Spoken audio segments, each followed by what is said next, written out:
I believe we're on. You believe we're on? Yeah, we're about 6 seconds into the stream. Now, from here, I double check on YouTube, and it says we're live. So we are live. This is live stream offline. Oh, there it is now. See? Oh, there we are. About 7 or 8 seconds in now. Oh, there we are. Okay, now so we're live. And I'm gonna share. You gonna start sharing everything? Yes. All right. But I use the basic version of Facebook, and it usually works very well. So. Well, instead of everyone listening to us just banter, welcome everyone to City Talk Florida, episode 76. My name is Derek Magato, and as always, we have our fearless leader, Trotley. Fearless leader. You know, if Nikki were here right now, she would say that she's the leader of this podcast. And I bet that there would be a lot of people out there that would agree with her. Oh, I'm pretty sure of it, but I'm saying it so I can get away with it now. Yeah. Well, when Ed is here, then he's the leader, right? That is true. So everyone just pushes me to the side all day long. That's all it is.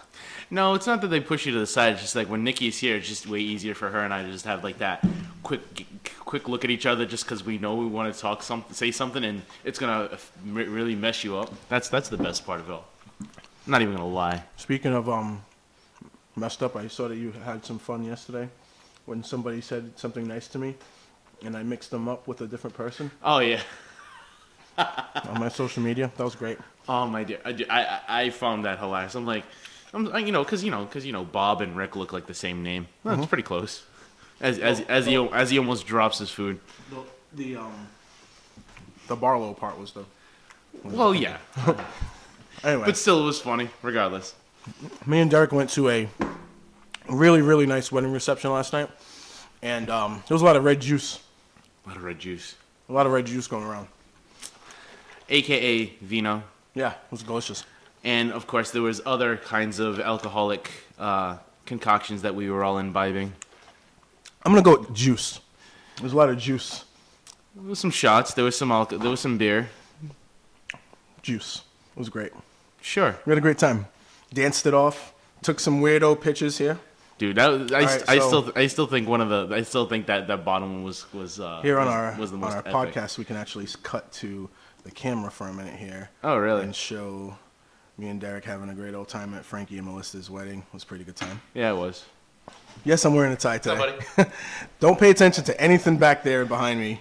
We still have to get the American flag backdrop. Still waiting for that. Still waiting on the Amazon. Are we waiting? Are you getting like the big 5x7 foot one? It's gonna be fun. I'm never gonna do that, guys. I'm just joking. Baloney. I will buy one. I will post it back there, and we will do this. We had a great time though, and Nikki isn't in today. She said that she wasn't feeling too good, and she might call in.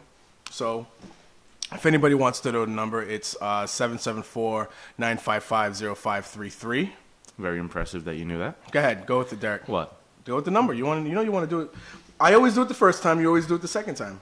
Or sometimes you do it while I'm in the middle of saying it. Or usually, always a great time. Or usually we just kind of all split the number in thirds and we all go, yeah. It's true. And you use whatever 33 at the end that you feel you're comfortable with. Larry Bird, Patrick Ewing, Scottie Pippen. I've never used Larry Bird. I've never used Scottie Pippen or Patrick Ewing. You probably shouldn't. No. You could go with Jason Varitek. He was 33 too. All right, we can go with Varitek. Yeah, that's pretty good. Who's a better 33, Bird or Varitek? It's not even close in my opinion. Come on, it's Bird. Come on. All right. So we are live, and I'll put the phone number on my Facebook here. 955-0533. The reason why I'm wearing a tie today is because I was on the corner of Robeson and President Ave doing sign holdings for none other than my own campaign for city council. It was nice. We had a lot of positive, beeping of the horn and waving, and I'm very, very grateful to the people that have come out there with me. And in 2015, the same very similar group of people came out with me, and I don't know, it's really nice. That's all I can say. It's just I never anticipated anyone to really put that much dedication into things, and it's just really nice to see. So. Yeah, and that's all I'll say about that. Well, I just started thinking about our number, and then I started thinking about the middle part, which is 955. Then it makes me think about how BRU is no longer around. That's painful. I'm telling you. That's a shot to the gut. BRU is I cannot, like, hey, don't get me wrong. I can't even say I'm not the biggest fan of Christian rock, but Is that what's going on? yeah, right that's now? what it is. It's like I can't think of the station name called letters right now. 91.1 or something like that. Something like that. Yes, but yeah, WBRU has been a staple of mine since I can't even remember. Probably since, like high school, and we're talking about '96. So it's been a staple of mine for well over 20 years. It's been a staple for everybody, I think, in this area. Yeah, like I said, for me personally, I'm just talking. It's all about me right now. Oh, excuse me. Sorry, it's all about me. Can I don't. You don't sound very sorry at all. I am. I'm very sorry. I am deeply. I am very, very hurt in the fact that you think that my sorrow is not portrayed in this. This isn't all about you. My fault. By the way, you know nothing, Jon Snow. That's all I got. Oh boy, the man who knows nothing. Yeah, but no, it's kind of it's sad to see the station go dark for that brief amount of time. Yes, I did listen to the very, very end. It was sad, but you know, such as the times, they are changing. It's yeah. Like I said, but nothing's ever going to replace BRU. I mean, you have HJY, which is all right, but nothing's going to replace BRU. HJY does more classic stuff, and I'm a fan of classic. We don't have a station that comes out clear in this area that plays the 90s alternative music, but also keeps up with the more current alternative music as well. Believe it was 92.9 yeah. in Boston, but depending on what part of the city you're driving around, you're probably not going to be able to get a really good signal. You can if you're using your apps. WBRU itself will still have online programming, but they're not going to be doing the 95.5 anymore. In the Black Experience and Sound, they're talking about. Wait, what kind of experience? the one that they do on Sunday, the WBRU Black Experience. Oh, okay, okay. I was trying to think if that was never mind. Keep going. All sounds matter. Is that what you're gonna tell me? Thanks, I appreciate it. But I can't believe you caught on to that joke. That was actually, I'm impressed. But why? I mean, that's all we've been hearing for the past 2 years is that all matters. But we happen to see things get targeted every once in a while, don't we?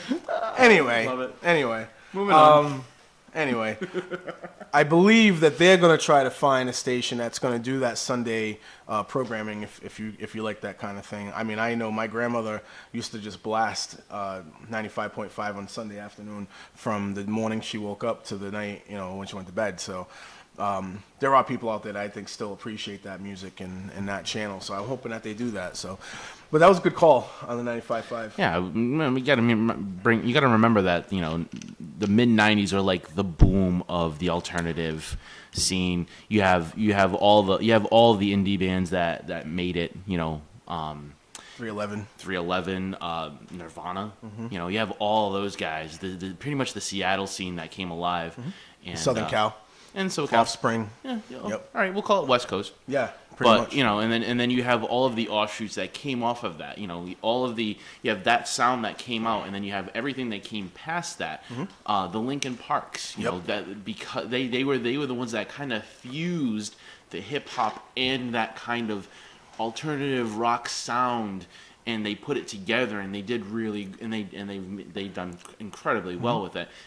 Sublime. Sublime. You can't doubt those guys. So 95.5 celebrated that music. I think every single day, except on Sundays, they celebrated that alternative rock music. And then even on the Sundays, they would keep that new music from the urban aspect as well.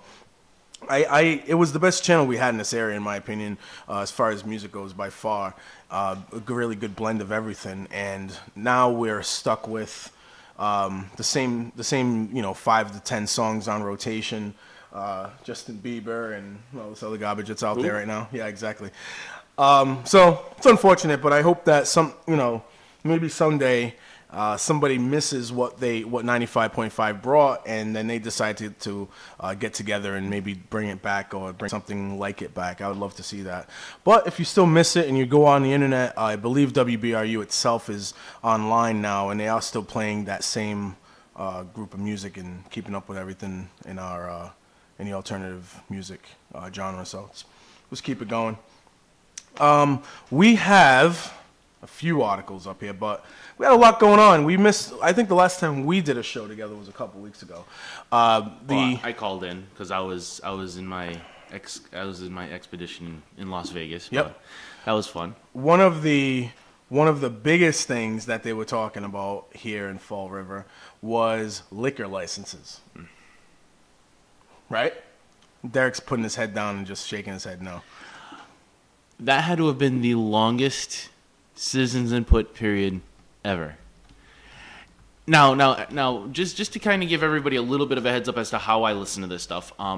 As you know, as people know, I work the overnight shift. I work third shift. I work 9-hour shifts. I do it 4 days a week. If you didn't know, now you know. And knowing's half the battle. Yeah. You mixed in like Notorious B.I.G. and G.I. Joe in the same sentence. I just want you to know that. The Notorious J.O.E. I said, yeah, there you go. Keep going. But anyway, so I don't have the luxury to listen to a 4 and nearly half-hour citizens input committee on finance, and then another 2 to 3 hour city council meeting all in one sitting. So, and I'm usually pretty good at getting in a whole meeting in about a day to day and a half. This took about 2.5 days, which was brutal. Keep going. I found the people who went up there. Like some of them were relevant. Like I mean, you have the local business owners who are like, hey, if they're going to do it, they should do it right, which I believe is true. I mean, that's exactly how they should do it. If people want a liquor license, they either find one that's being for sale, or they find one that's for sale, or they find someone that's willing to part with it for the price that they're looking for. I mean, that's just the reality of it. It's an open market type deal. Open market? You think so? I think.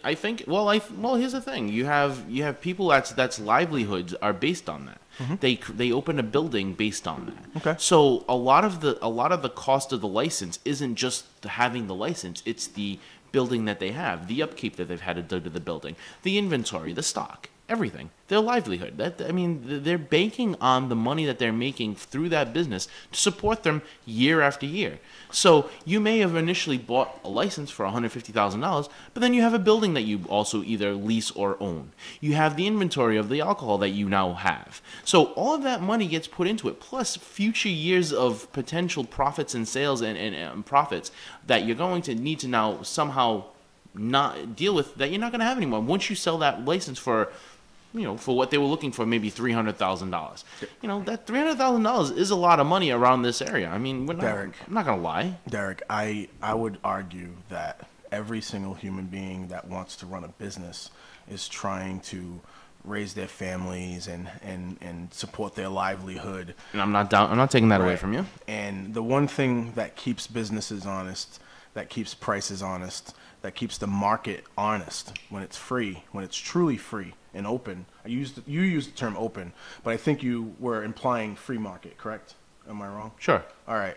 So when I hear that term, and I heard that term from none other than Steve Camara, who's a huge government, controlled person, when he throws out the term free market, and you used it as well, but I don't think you were using it in the same context, although I do think you were using it in the same setting. Free market is not government suppressing how many licenses a city or a state can have. So right off the jump, it eliminates the term free market when only a small group of people are allowed by the state or the government to hold a license, right?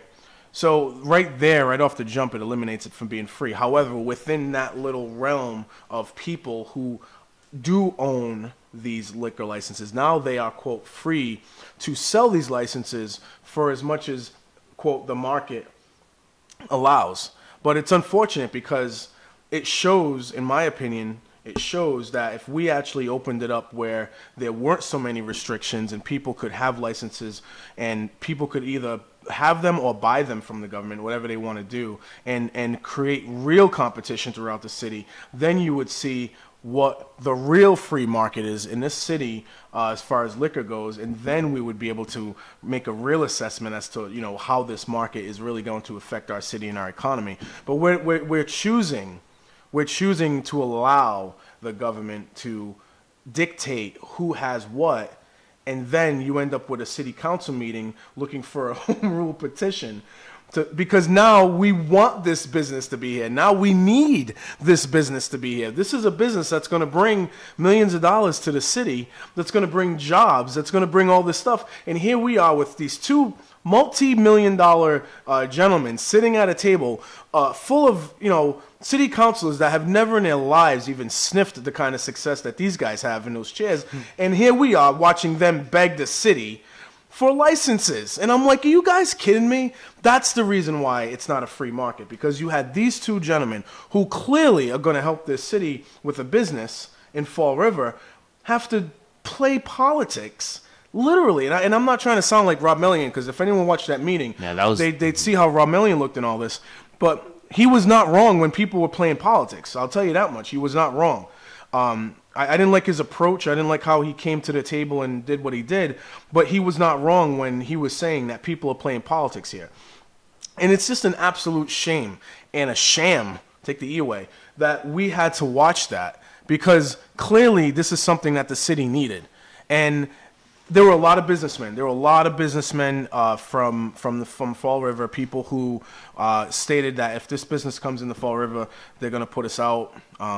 Some of them were appreciative of the competition. The two gentlemen made their claim that they're more of a regional competition. They're not really more about like attacking or competing with the local corner store guys. I think the local corner store guys are going to be okay, because most people in your local neighborhood are still going to go to your local liquor store to get whatever you need, scratch tickets, snacks, whatever, beer, whatever.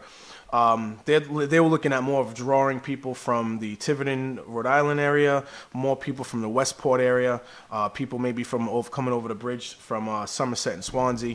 And I understood what they were targeting and the money that they were targeting, and it made sense and it fit into the way that they described it, the way that it would compete in this city. And again, we're looking at an opportunity here to grow an area that has been blighted for quite some time.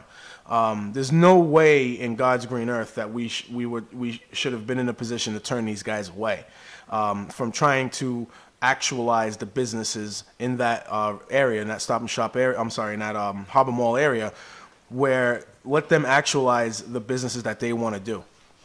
It was ridiculous to me. It was absolutely ridiculous to me. But it all starts, Derek, with that government involvement that disallows the free market to really be free.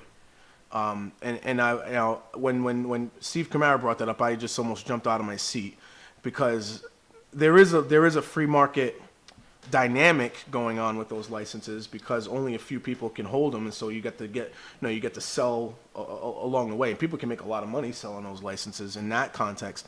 But in the real world, that is not a free market. That is not the way a free market is supposed to be designed. There's way too many government, there's way too much government involvement for it to be a free market. So I was just kind of like, I went to that meeting. I was just getting worked up. I had to leave at 10.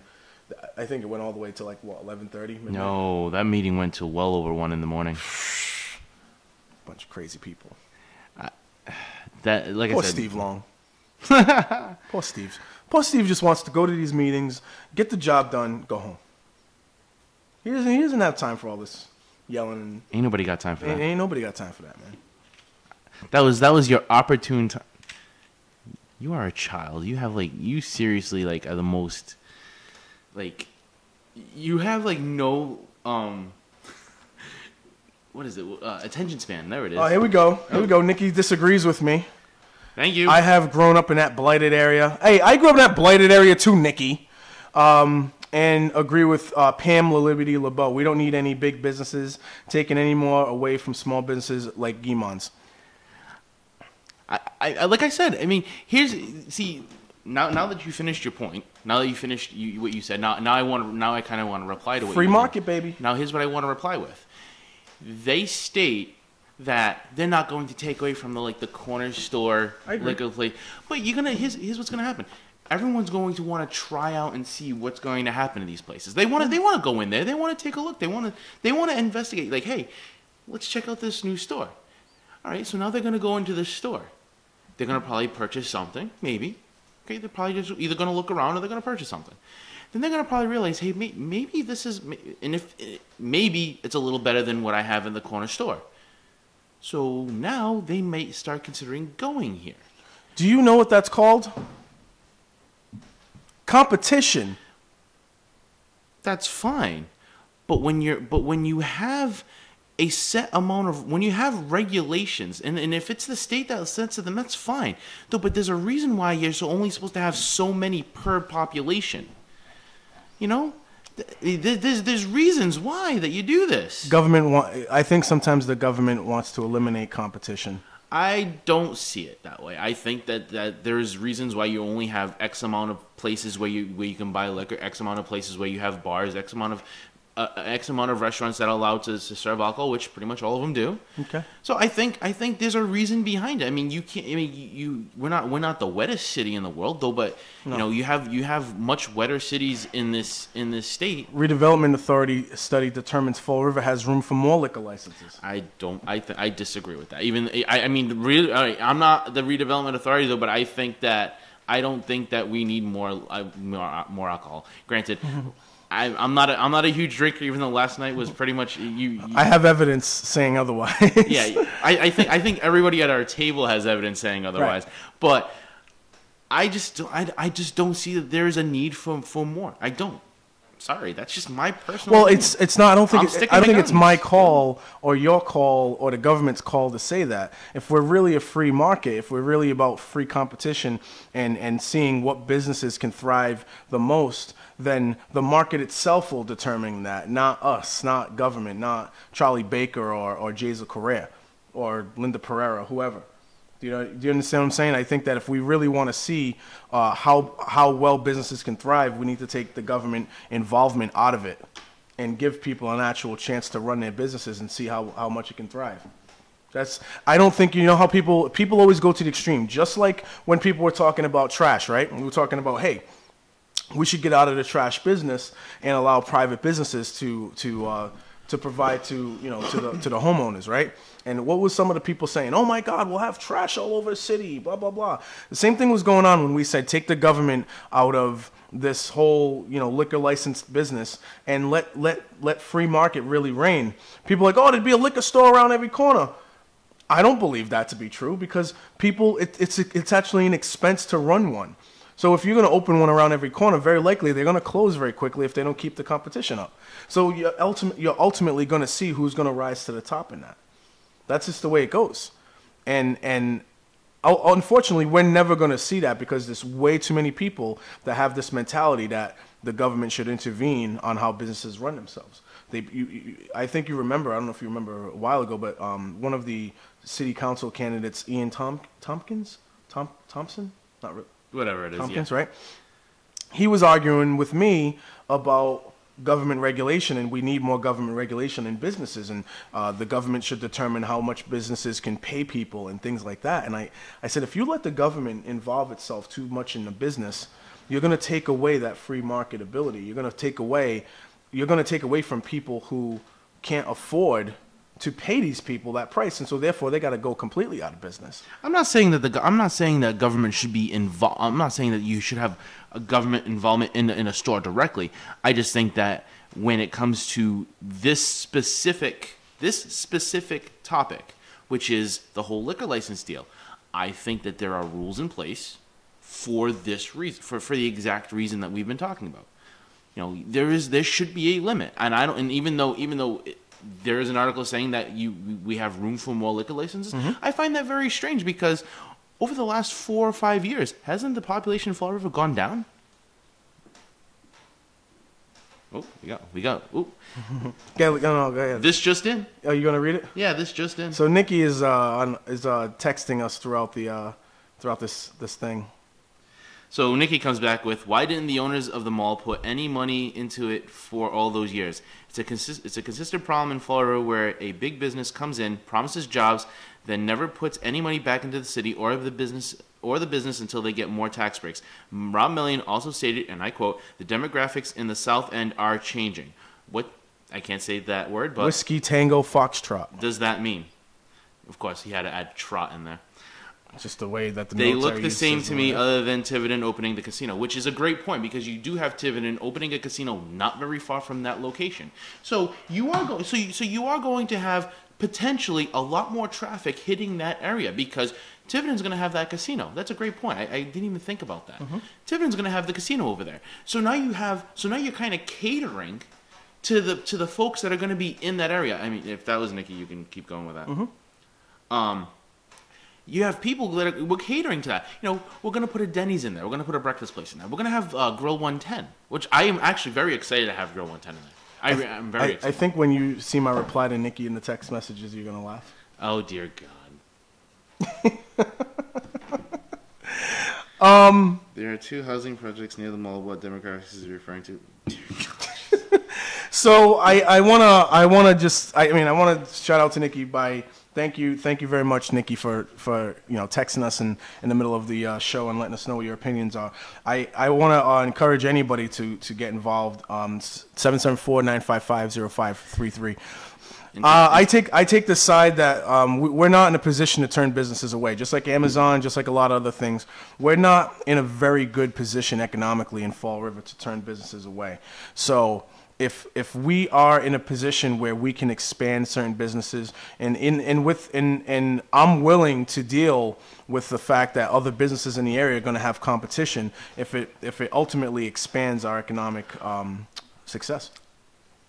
I have zero issues turning a business away if they accept a TIF. I have no problem with that because what's the whole purpose of a TIF? To help them out with the tax break. Right. The whole purpose of having a business in the city is to be able to collect on those tax dollars to help the city's bottom line. So when you have a TIF that's preventing that business or not allowing that business or giving the break to the business to not pay those taxes, what is it helping to the city? Nothing. Or in a limited capacity. There are other ways that income comes in once a business opens up. Same thing with Amazon. They got a big TIF, but they are still bringing money into the city one way or another. But that's why I said in a limited capacity. Even Tiverton, that was able to get the casino on their land instead of Fall River's. Fall River's still going to find benefits in that. It might not be huge, it might not be great, but it's going to still benefit the city in some capacity, even if it brings new people in. You like what she's doing over there? Oh, I'm loving it. You like the text messages she's sending over there? She's talking about Denny's and stuff like that. Hey, the demographic for Denny's is me. I miss Denny's. I'm just going to throw that right out there. I'm going to make a shout out to Denny's. Derek Morgado here has lost a lot of weight, guys. And I'm going to hold Denny's accountable solely if Derek comes back to these city council meetings and these City Talk Fall River sessions 25 to 30 pounds heavier because y'all want to sell everything with cheese on it. Hey, I'd still have a net loss of 30 pounds if that was the case. I'm just letting you know, Denny's, you're on watch. That's all I'm saying. You're on watch. Hey, Denny's has healthy options too. Relax. Wait, you want to talk about healthy options, Mr. Chicken Nuggets and Whopper over here? Listen to me. I have not in any way, shape, or form played it off as though I'm on a diet. I'm just saying you've been working hard. I have, and I've been holding you accountable. And now I'm ready to hold Denny's accountable in case any problems come our way.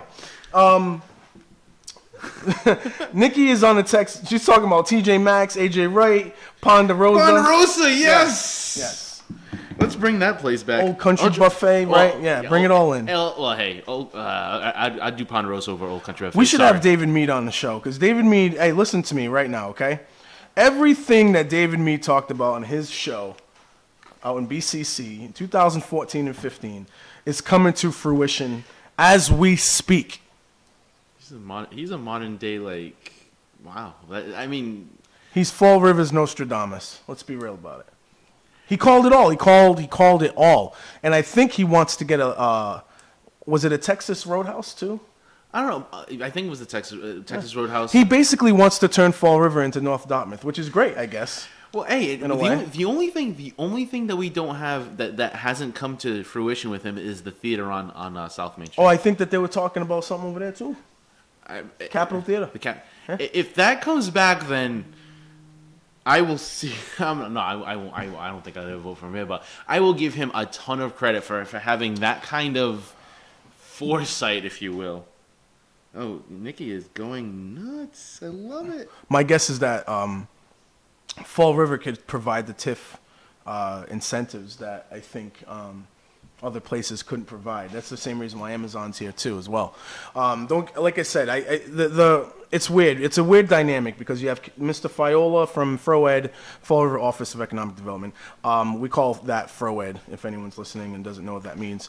FroEd is has been making a claim that Fall River is booming business-wise and is getting ready to, expand economically because we have a market basket and we're going to have this plaza that's going to have, many other different things like a movie theater and everything else. And they use Amazon. They point to Amazon as methods of saying that we're opening up big time with our business. But the truth of the matter is, and I think most people who just dig a little deeper can tell you that a lot of these businesses are getting big TIF agreements. Portugal got big TIF. Amazon got a big TIF. These gentlemen that are going to be opening up the plaza down in the South End, they got a TIF agreement. And the reason why they were able to get such good TIF agreements from Fall River is because Fall River is hurting badly for jobs and hurting badly for any kind of positive any kind of way that we can turn things into a positive and say that we're booming economically. We're not. Amazon had us by the you know what I mean. What's the best way to say this? They had us.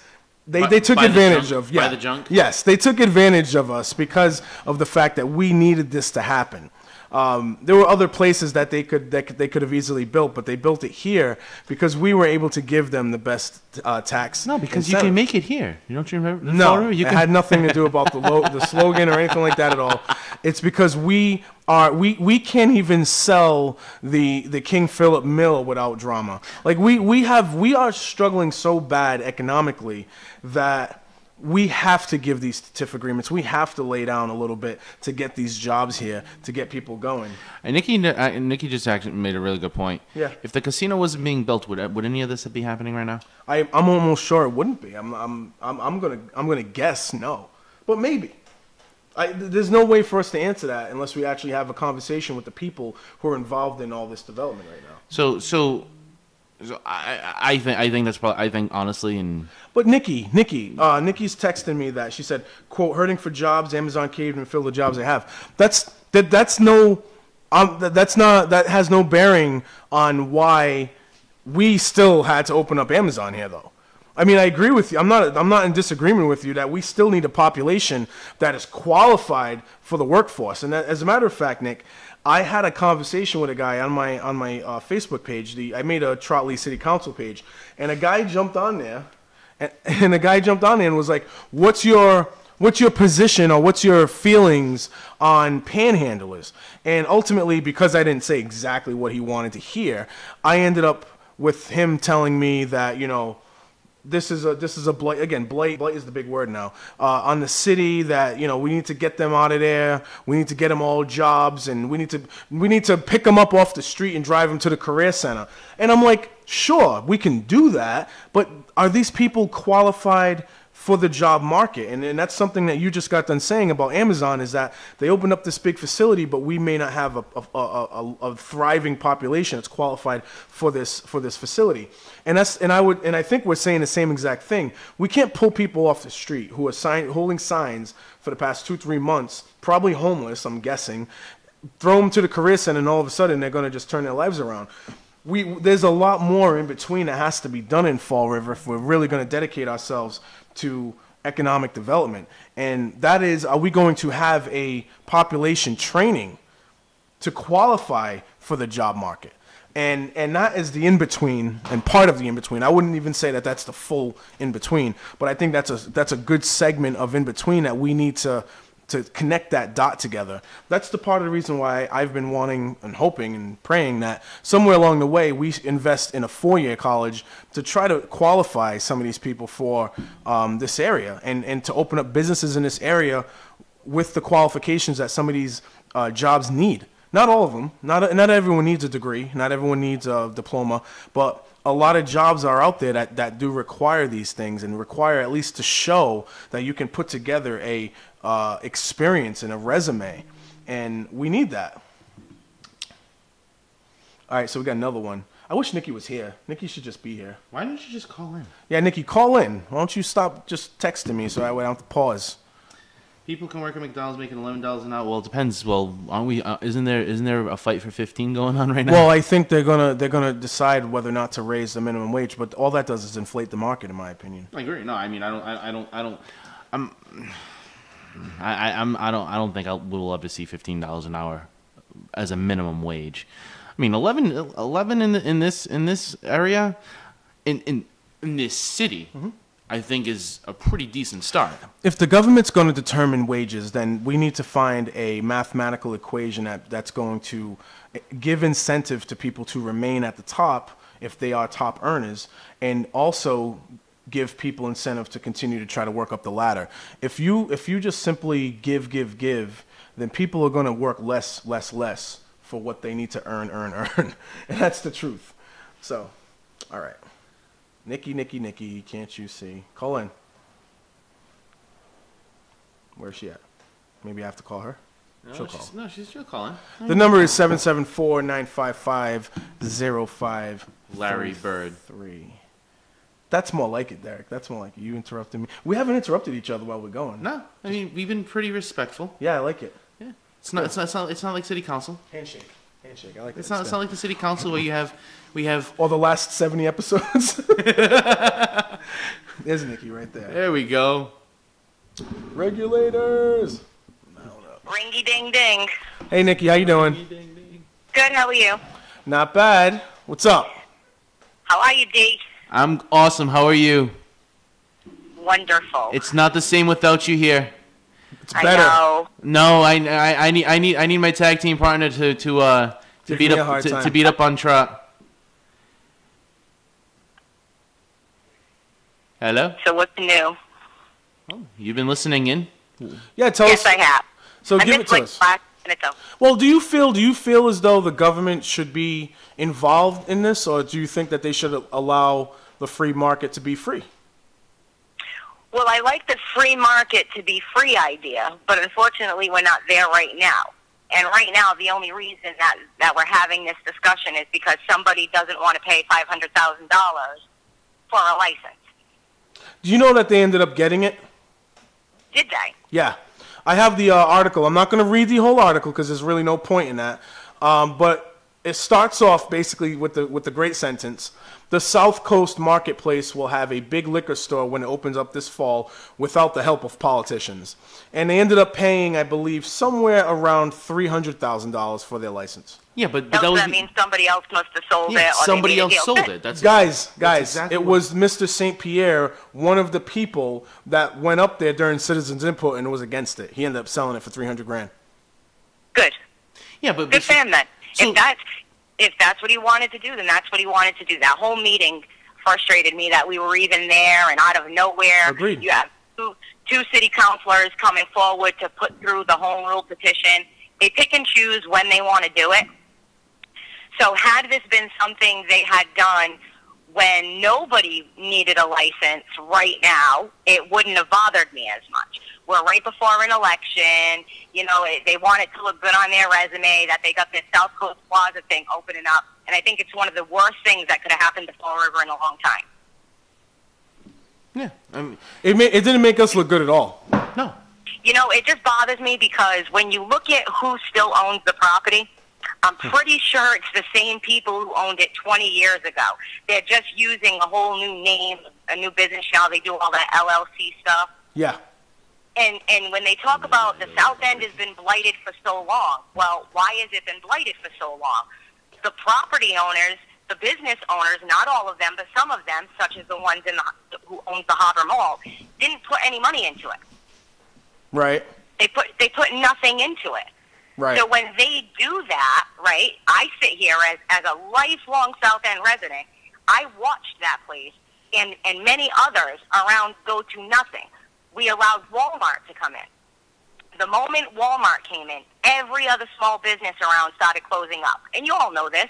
We can't go anywhere for anything in the city. We have to go to Walmart if we want to buy something. Now Benny's is closing. They'll be closing at the beginning of either the end of the year or the beginning of the year. So I'm hoping Ocean State Job Lot can stay open, though. I like that place. Yeah, but what's going to happen when it doesn't? Walmart. You know, then we have another. So we're right back to the Harbor Mall or the new Harbor Mall, whatever name you want to slap on it. It's still the same thing, right? In 20 years, are we going to be having the same conversation?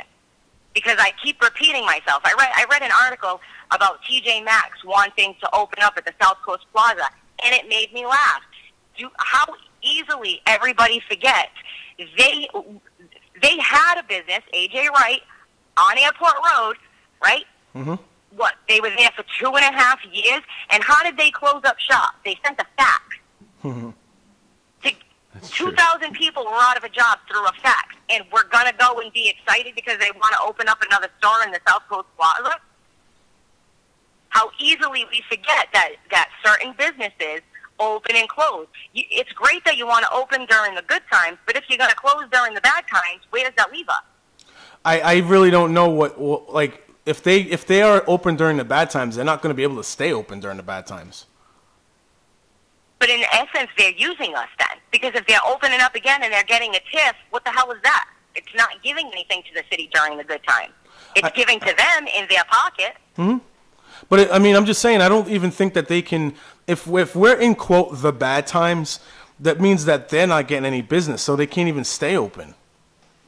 We've been in bad times. Oh, I know that. For a very long time, 50, 60, 70, 80 years. You could go back and read newspaper articles.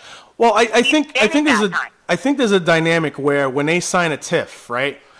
When they start getting into the realm of their TIF, where they have to start paying more of their commercial taxes, that's when you see them up and run. Right. And that's the point. That's the point. So here we go again, right? So to keep them here, we're going to give them another TIF. That might be great, but we don't have the population we had once upon a time. Not even close. There's no buffer. Yeah. There's no buffer. So this is how I see it. They're opening up all these little retail stores, right? Nothing of educational value. No, they're all retail not very stores. high-paying jobs either, no. That we all pretty much, the city of Fall River is loaded with. This is what we have. Right? So when I see Rob Mellion sitting there and he says the demographics of the South End are changing. No, they're not. You're talking about gentrification. I've lived here for 41 years. What the hell is he talking about? Right. What demographics are changing? Because I look around and it's the exact same demographics that have been in this area for a very long time. Now, if he's talking about single-family homes, all they've done is knock down the elementary schools in the South End and built single-family homes on those properties. Or they built like little retail stores like, Dollar Tree and O'Reilly Auto Parts. And what money are those bringing in? While they're great, because I can go down to the dollar store, we all know that those businesses cater to the poorer people. Okay, so here we go, right? We're opening a South Coast Plaza, all kinds of jobs. It's right on the Tiverton line. So essentially what's going to happen is the poorer people of Tiverton are going to come over into Fall River. Yep. That's all that's going to happen. They keep talking about we want to change, we want to bring in new people, but look what you're bringing in. Right. So while it looks good, right? Oh, look at all these jobs. What jobs are they bringing in? They're bringing in retail jobs. That's why I feel as though if anyone starts to hang their head on this being our foundation of economic development, they're going to be sadly mistaken. It's crazy to me. Right. They're making it like when I heard him say that, the demographics of the South End are changing. I wanted to die. I don't want you to get too caught up in that. That's more rhetoric than it is a darted. But he's the guy that's going to stand up and talk to the business owners that are trying to open in the city. Right. Yeah. He doesn't represent the South End. He really does not. He does not at all. No. Don't tell me. No. Don't look at me, because when you tell me the demographics are changing, you're telling me you don't want me here. I am your demographic, buddy. Buddy. Really, we are. Oh, man, I wish Nikki was here. So when I see that, and there are 2 housing projects right in the South End, off the avenue. Do we need another liquor store? Ask the Fall River Police Department if we need another liquor store in the city of Fall River. I hear gunshots constantly, and we're going to worry about licensing for another liquor store, for a giant one at that. That's only going to bring in poorer people who have to have minimum wage jobs, single moms, because they need jobs like that. And I'm not knocking them, because I was one of them. I worked at Dunkin' Donuts for years, and I made decent money. But I'm a Fall River demographic. Mm-hmm. We're not changing. Well, I just don't think the Fall River Police Department should be determining what kind of businesses should be run in Fall River, though. It's a part of it, though, Trop. I don't know. I don't think it's a guarantee It's a that. part of it. No, How I don't many think it's a liquor stores do we guarantee need to have in that the crime city? is going to go up just because this place is going to be opened up, though. I didn't say that crime was going to go up. All What right. I said, we have 2 housing projects in the South End Yeah. and a plethora of liquor stores. Okay. What's the purpose for another gigantic one? Well, again, I'm not. I feel like I'm in a position to speak for these guys. I'll just say what they said. They said that their competition was more of a regional thing. They're not really targeting the local corner store guys. But that's what's going to happen if they're a warehouse. If it is logically, that's what's going to happen. You and I both know that. Well, I mean, we'll see. I mean, I'm not arguing. Like I said, it's not really my position. But they did explain that they're not targeting that, and it makes sense that they wouldn't be because of the size of the store. They're going to be reaching out to, you know, like more of like the Little Compton, Tiverton, I would say Swansea, maybe Somerset area. You know, Westport. You know, that's what I feel. Do you really, in your heart of hearts, believe that people are going to travel from Westport to come to a liquor store? I got to tell you something. I know people that go from here to the one. There's a big one out in across from the Swansea Mall. That's not the question I asked, though. Well, I'm just using that as an example. I do think so. Yeah. What did you just say? They're leaving Fall River, right, to go outside of Fall River. Yeah. Do you think that's going to change if a liquor store opens in Fall River? Leaving Fall, yeah. And I'm talking about other surrounding. You brought up Swansea and Somerset. They're not going to come to Fall River to go to a liquor store. I think you may see it, but I mean, how are we going to predict that? It's got to be done, right? Right, and even still, there's two issues to a business opening up in the city. I have no problem with any business wanting to open up anywhere. Mm-hmm. I am, however, as a resident, right? Because I don't want to tell a business owner you can't try to open up in the city. Right. But as a resident, I'm looking at what is the best for Fall River. How is that one business going to better Fall River? For me, and if I can't find a positive answer to that, then I don't want that business in Fall River. For me, just from the way that I was looking at this when I was sitting in the crowd from this council meeting, I was looking at it as Fall River right now is standing in the way. Fall River government, I should say, and just the political scene in general, which has been volatile, which we all know it has been. That whole scene is standing in the way of two businessmen trying to actualize a business model or the businesses that they wanted to set up in the south end of Fall River. People who had nothing but intentions to of course, to make money, but also to provide, you know, a certain set of services in that area. To me, we were looked ridiculous arguing and fighting and dragging this out, standing in the way of two businessmen who wanted to run businesses in this area. I agree with that. And that's what I got out of it. That's the second issue. That's where I said it's two issues. Right. One is me as a resident, and then there's the business aspect. We look like idiots. But that question, that first initial question you're asking me personally is, it's asking me to provide like a future outlook or a prediction as to how that's going to look. I don't think I would be lying to you if I came up with any answer for that. We just got to give it a shot and see how it works out at this point. Yeah, I can tell you right now, in 20 years, we're going to be doing the same thing, having the same. Hey, listen, we've seen Zares, we've seen Bradley's, we've seen so many different places come and go. Because this whole thing is riding on the casino in Tiverton being successful. I think you're right. I think that was a part of it. That's what it's riding on. Yeah, I think it was all connected. I do. I think it was all connected. Yeah. It's infuriating that nobody cared about the south end of Fall River until Tiverton opened. And Nikki, I'm even hearing, and Derek, I'm even hearing that Karen now is maybe compelled to do something with his property, the Shaw's property now, because of all the different happenings that are going on. I think a lot of things are waiting on his casino, you know? I also believe, though, the lease with Shaw's was up. I don't want to, I know I'm not a big fan of that particular group. However, I do believe they couldn't do anything with it prior because they still had the lease with Shaw's. Yeah, and I was over there. I mean, I used to go to Shaw's all the time when I was a kid. I used to live in that project right across the street, Amity Street, right? Right. And, I mean, I remember walking through that one time, and you could tell it was dying out. Like, the store was dying out, and it wasn't what it used to be. It wasn't bustling like it used to be. I couldn't even, like, there were certain products I couldn't even get there anymore, you know? And... And I just knew it was dying out, and then it's been dead for quite some time over there now. Oddly enough, there is a little tiny liquor store over there. Like, I don't think this, like, if we need to be honest with ourselves and say, okay, why did it die out? So here's what I wanted to be able to finish that part. So when we were at one point, when we were a bustling economic city, even during the tail end of it, when we had the factories were still going, we were still producing something in the city from a textile standpoint.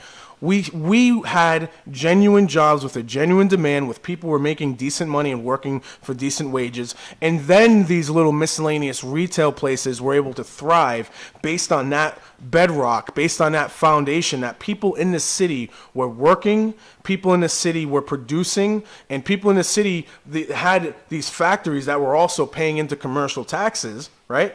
But now we don't have that. Now all we're doing is boosting up the retail, keep on boosting up the retail and getting people to spend, but there's no bedrock, there's no income, there's no bedrock that people are bringing money in. Exactly. And to me, when we finally get that bedrock down, that's what's going to be that economic boom. But I agree with you, we're going to be in the same cycle, in the same muck all over again if we don't get that production.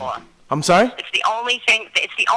There are two things that our politicians seem to go to bat for, and that's retail businesses and city-owned businesses. Right. And that's not going to get us anywhere economically. It's going to keep us afloat on some areas, but it's not going to boom.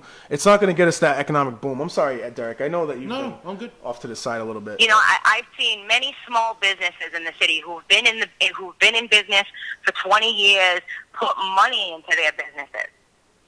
And you can see it. They remodel and they do, and that's small businesses, you know.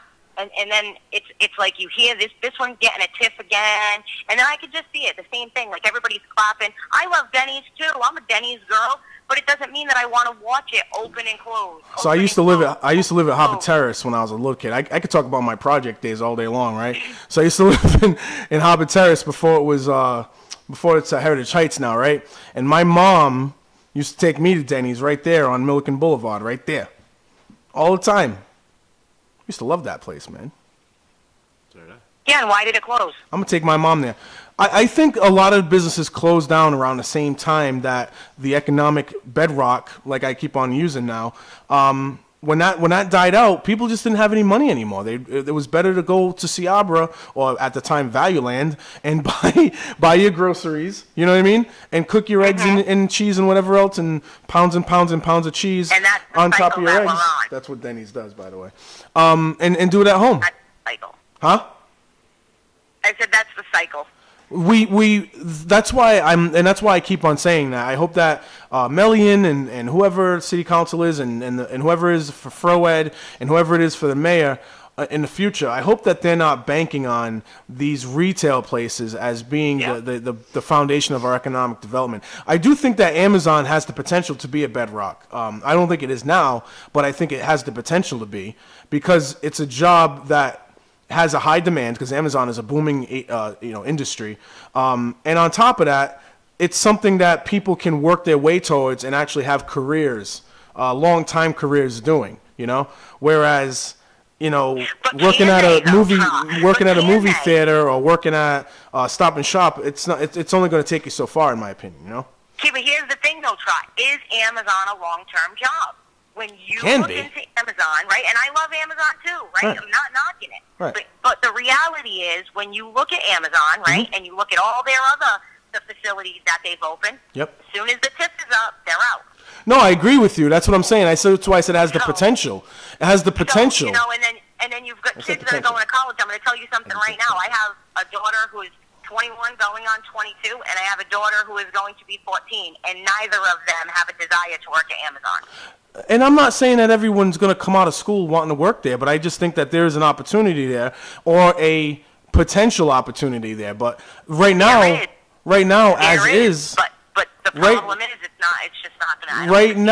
Right now, as is, I think it's shaky. But I think there is potential there. Way more potential than the liquor store. Way more potential than a movie theater or a market basket. Do you know what I'm saying? Absolutely. So I think there's more potential there, but it's not there yet. And I'm going to emphasize saying that. What? I think Market Basket can hang around a little bit longer. I think that's the only. That to me may be the only positive thing that's opening up over there. But Nikki, even that opening up, it's gonna create competition, obviously, for the other supermarkets in the area, right?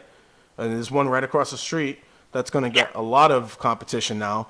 I don't think it's going to be a lot of competition. We'll find out. I think the same people who go to travel outside of Fall River to go to Market Basket are going to be the ones who go to Market Basket. But I do think, it's just like with the liquor stores, just like Guimond's and the liquor stores and everything. There's going to be competition with the implementation of this business. There's no way. Hello? Yeah, I'm here. Oh, okay. I don't think it's going to be too much competition. She's allowing you to finish. I just think it's a plus. I think when Shaw's closed, I think the South End lost something. With Market Basket opening up, I think they gained that back. So I kind of think now we're equal to where we were, to me, when Shaw's was open. Well, Shaw's couldn't keep up with Stop and Shop, and that's part of the reason why they went down too. So they also had their Shaw's in the North End, which is still going well, because there's absolutely no other supermarket in the North End. There was no reason for them to be in the South End. Right. So we're gonna see. We're gonna learn today. But no, I want to go back to the Amazon thing just for a second, though. I do, like I said, there's potential there. I don't think it's there, and there's two reasons I think why. And you talked about one of them in your text messages. You got to qualify. Your population has to be qualified to work there. Exactly. That's one of the major things. And that was even something that Ken Fiola talked about. I remember on WSAR way back when they were having job fairs at the City Hall and talking about, we have all these jobs out there on the website, but we don't have a qualified population that's that's ready for these jobs. And I think that was also another conversation I had with a gentleman that went on my Facebook page about the panhandling. He's like, oh yeah, pick them up off the street and go bring them to the career center. And I'm like, yeah, there's like maybe 15 steps in between we're gonna have to take care of first, And one of the things is that we have to make some level of dedication to educating our population, and Amen. I agree wholeheartedly. If there's that's why in 15 I talked about getting a 4-year college here, not because I think BCC is not good enough. I think it's helped out a ton of people, but we need more. We need more. We need to double down on the education of our population and double down on its dedication to it. And really encourage people to say, look, if you think that it's the government's responsibility to provide jobs in Fall River, I think it's also the population's responsibility to qualify for these jobs as well. And we can't do this one entity over another. Everyone's got to work together a little bit if they want to make the city a better place. And everyone has a responsibility, not just the people that are elected, but the people that do the electing as well. We also need to promote different kinds of education. vocational, Yes, of the course. art. Not everybody's success is going to be working at a retail place or working in a manufacturing facility or, you know. Agreed. I don't know. You think of all the jobs that are open in Fall River. You either have retail or you have city jobs. There's a very big market, and I know this from a personal standpoint. There's a very big market just waiting to be broken wide open, but you have to be so educated in order to do it, and that's a psychiatry position. There is a huge need for psychiatrists in this area. And it's going to keep on continuing because why? We're starting to have more diagnoses for ADHD, and there's more behavioral situations going on in schools now, and autism is the population is rising. We're going to need people out there that can do that kind of job, from a psychiatric position. And that's a perfect example of this particular area. I'm talking about Fall River, New Bedford, Taunton, Brockton, all the places that they call gateways and whatnot, right? All these areas need psychiatrists. They need that, not just, medical facilities, but they need people who are going to actually go through the process. It's a very long process educationally to get these, these certifications, but we need that. And there's a huge population for it. So that's like a perfect example of a need, jobs out there that there's a market for it, but not a population that's thriving to actually provide those positions, Well, in our schools, especially in Massachusetts, we're so focused on MCAS. Right. Right from the time they're little kids. It's a cycle. Like I said, we are definitely, and you just hit the nail on the head when you said gateway cities. We're the example that the state uses. Oh, look at Fall River and Taunton and New Bedford. Look at them. Yeah, look at us. Right. Focus on the wrong things, and this is what you end up with. Right.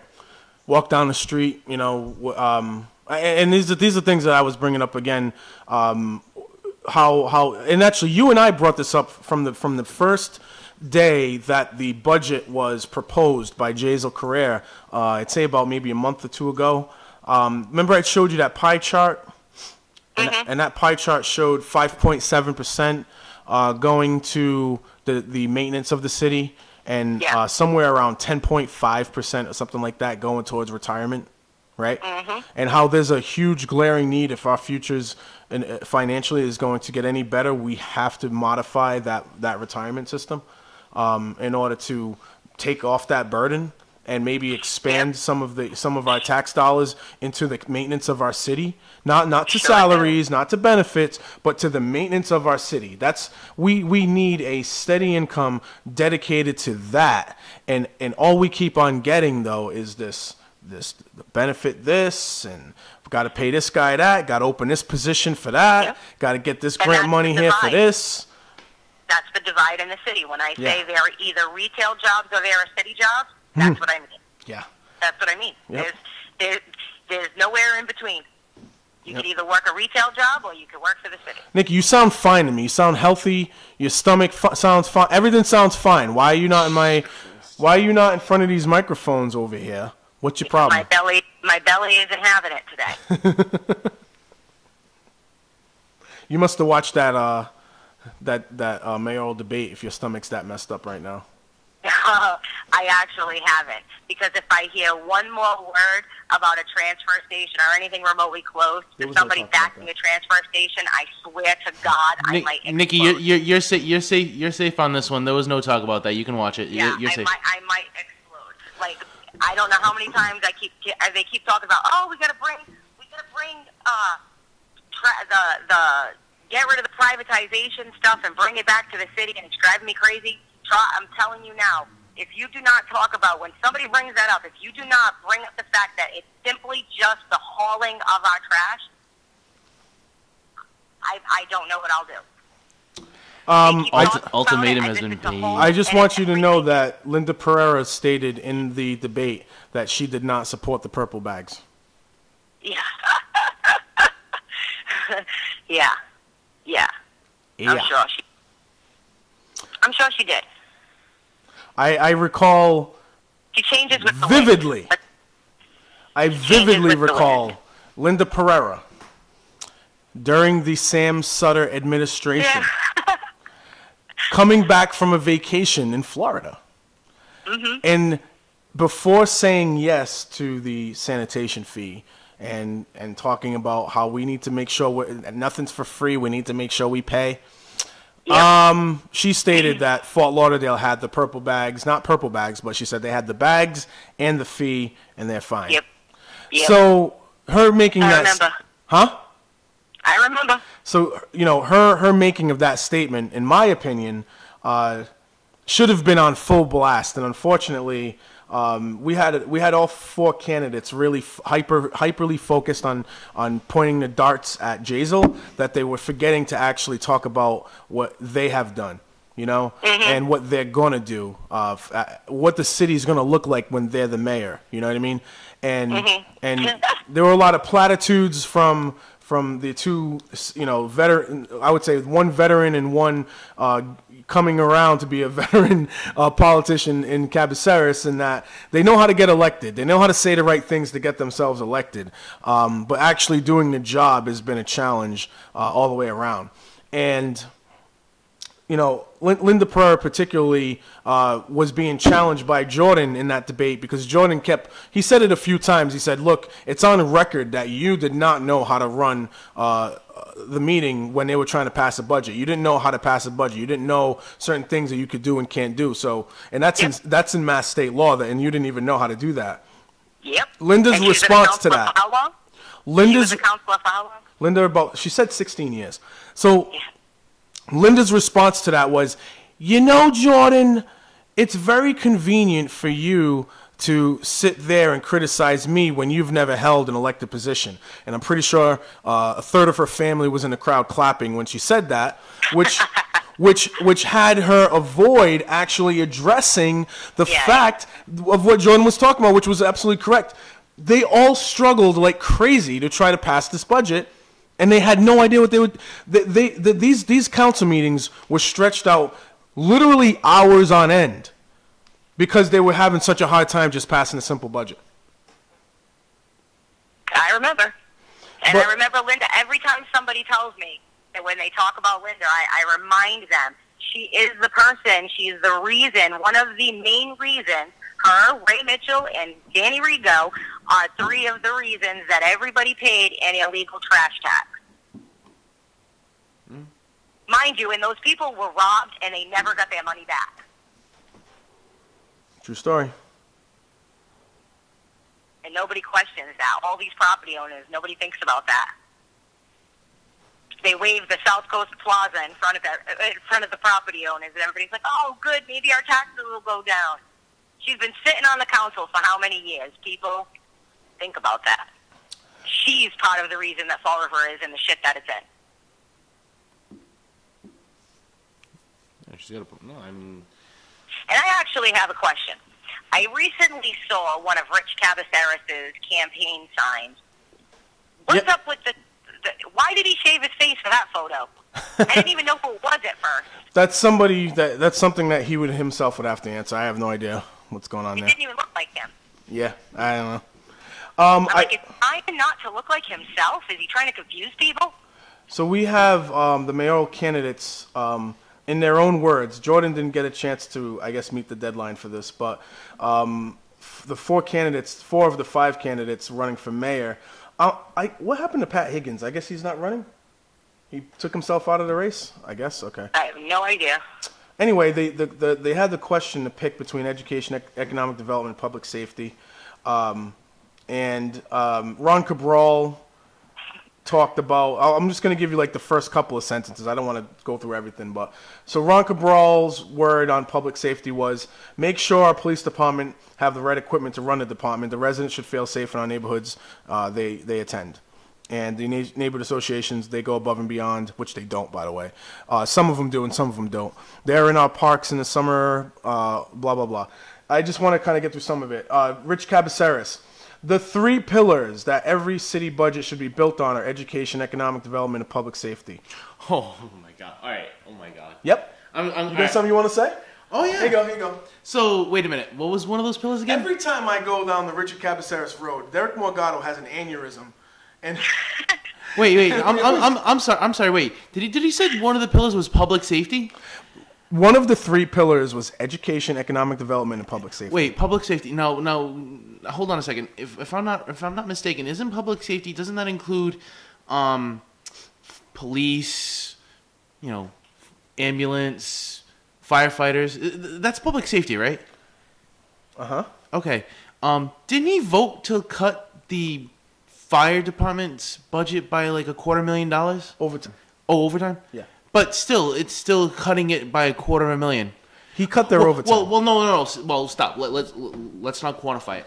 It doesn't matter what you reduce it by. You're reducing it to affect the bottom line. It doesn't matter what you say if it goes into overtime or not, because at the end of the day, the administration has the right to put that money that they took away in anywhere they want. So let's not quantify the fact that he was trying to make it for overtime, because that's just a bunch of bullshit.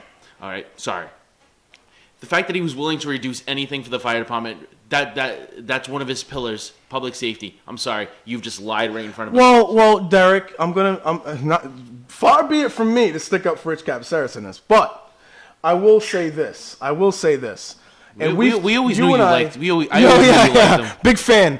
So the thing is, between you and me, and Nikki, we've always said that you can't throw money at something in order to solve it, right?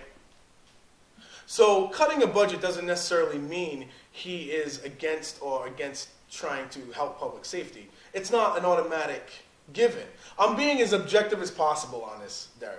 He's being devil's advocate right now. Oh, jeez. I'm literally trying to be as fair as possible, because we've said it before when we talked to Ed, that throwing money at the school department doesn't necessarily mean it's going to make for a better education for everybody, right? Right. We've said that, right? I agree. So I don't want you to only point to him cutting or him voting to cut the overtime budget as to say he's not for public safety, because that's not fair. Because literally that's not what we said for the school department, right?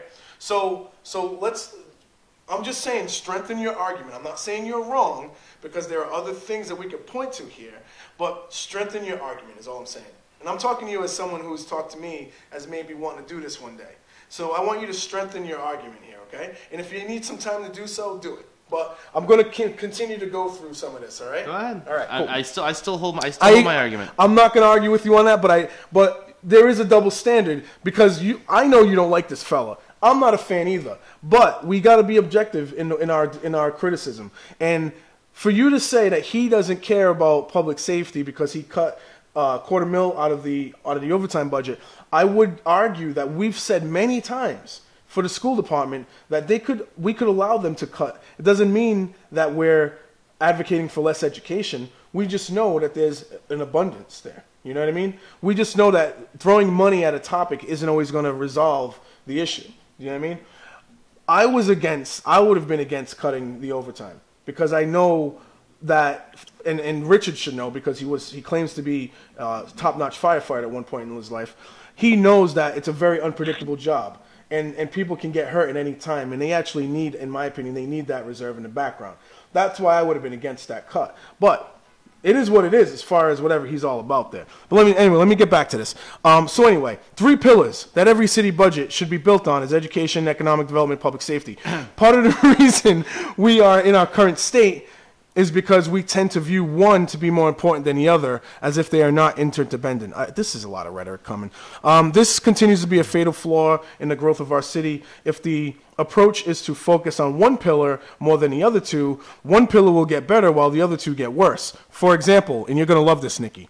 For example, I know exactly where he's going with it. If we get classroom sizes to 13 per teacher and every student graduate high school and college, they won't stay here because they can't get a job and run the risk of getting killed while walking or driving to work. Oh my God. Wait. Okay, I didn't know where you were going with that. Repeat that. Okay. Oh my God. So the whole thing of what his paragraph was talking about is that if we focus too hard on one thing, of those 3 pillars, then the other 2 pillars are going to fall to the wayside. So he used this as an example. If we get classroom sizes to 13 students per teacher and every student graduates high school and college, they won't stay here because they can't get a job and run the risk of getting killed while walking or driving to work. Yeah, I don't know. Okay. This extreme example. Honestly, that makes me question his psychosis. This extreme example shows how we would be back at square one. I think, again, at least he recognized that was an extreme example. I'm going to give him some credit here. Yeah, but that's not even an example. I know. I'm trying, Nikki. I'm trying. I could see him saying, they'll move out of the city, and then we won't have that educated talent staying in Fall River. Right. Where the hell go? They're going to have to worry about cross. If they're educated, odds are they're not going to need to worry about getting killed walking to work. Nikki, I would say this. You and I have already, in this discussion over the past hour, have already kind of addressed some of the in-between steps that need to take place in order to have a population that's qualified for the job market that's out there, right? So she just likes to talk. Right, of course. But we were in our own little conversation when we used the topic of the panhandler, the guy that was against panhandling on my page, who was talking about that we need to get these guys to career center, right? There's steps in between, but we do have to make these connections that education and economic development have a relationship. Do you know what I mean? Like, we do have to acknowledge that. So I get the idea of what he's talking about, but I think the way that he went about saying it made him sound a little ridiculous. That's just my opinion. Jazel Correz. You want to hear Jazel Correz? Sure, why Do not? you want to also hear Linda's as well? Sure, All right. I can handle more bull. Jazel Correz said the choice among education, economic development, public safety is a difficult one, as all are crucial to the quality of life of Fall River residents, which is my first priority. Each is affected by the others. So he and Rich pretty much basically said that they're all intertwined, and I'm pretty sure we all agree with that. Certainly education is vital to that quality of life. It affects economic development. And again, we just got done saying that. A more affluent city will have less crime. Not true. In turn, economic progress gives us the ability to provide more funds for education and greater means to provide public safety. So we're getting more sort of rhetorical sentences than we are about what exactly is going to be done.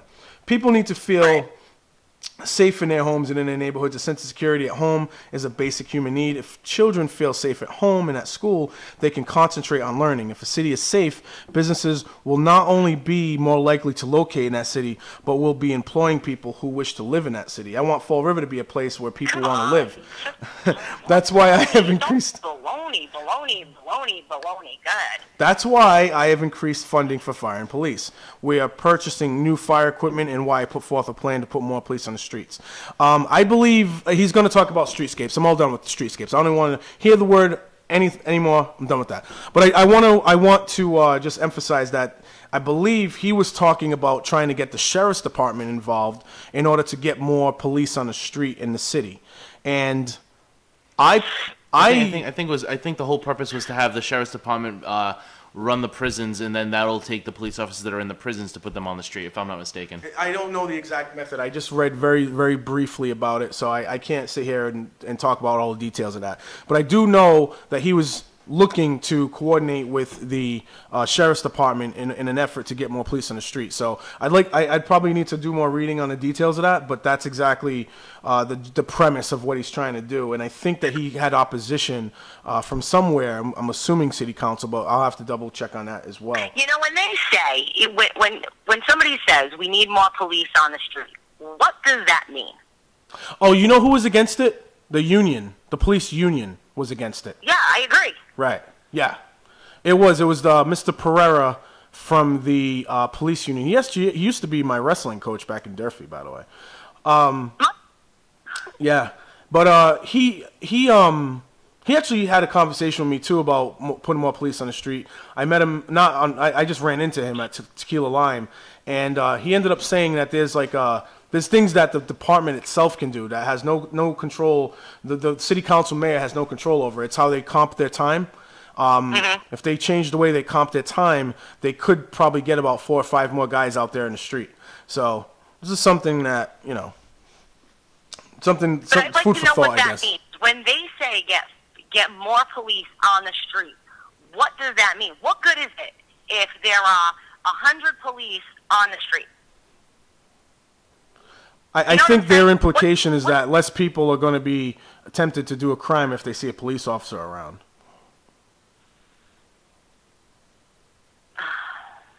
It's depressing. Linda Pereira. Let's see, Linda. I feel economic development has the greatest overall impact on a city. A healthy economy stimulates and creates a larger tax base. Simply put, more revenue allows the... Jeez, Christmas. Why? It's so obvious. Like, that's obvious. Simply put, more revenue allows the city to invest more in education, public safety in all areas. When we look around our state, the correlation between a strong economy and quality education system and public safety departments are glaringly obvious. The synergy of economic growth is far less... You like that? Is far less dependent on aid and grants. As our economy grows, so will our ability to invest into every aspect of our community. The why our economic development is so crucial to our revitalization is clear. The how has always been the question. I'm sorry, though, but every time I hear the word synergy, all I can think of is episodes of The Office. That's it. I'm sorry. It's just... Hey, if I were standing in front of her and I would have heard her say that, I would have said, define it. She doesn't know it. I guarantee she has no idea what that really is. I'm sorry. Every one of these responses have been complete and honest rhetoric. It's pathetic that all of these catchphrases and keywords, are being used, and people catch on to these things like, oh, that sounds great. But I guarantee you, she wouldn't be able to tell you what that is. I feel as though the term synergy, in the sentence that she used it in, it says the synergy of economic growth is far less dependency on aid and grants. I have to just look at this sentence all the way around and say that the term was not used in the context that economic growth is supposed to be used in. Synergy is when two entities collide together and work together to produce something. So she like we could say like easily Richard Cabaceres and Jay Carrere and you and I in our conversation could have easily said the synergy of education and economic development is going to benefit the city. Like that to me would make a lot more sense. But I think that's what she was trying to say, but it didn't actually. No, she was trying to throw in a big word to make it sound like she was smarter than what she actually is. Synergy. You know what that reminds me of? Like not one of them gave a Fall River specific answer. You know what that reminds me of when you throw a big word into something. Who it reminds me of when you throw in a big word that doesn't make sense in a sentence?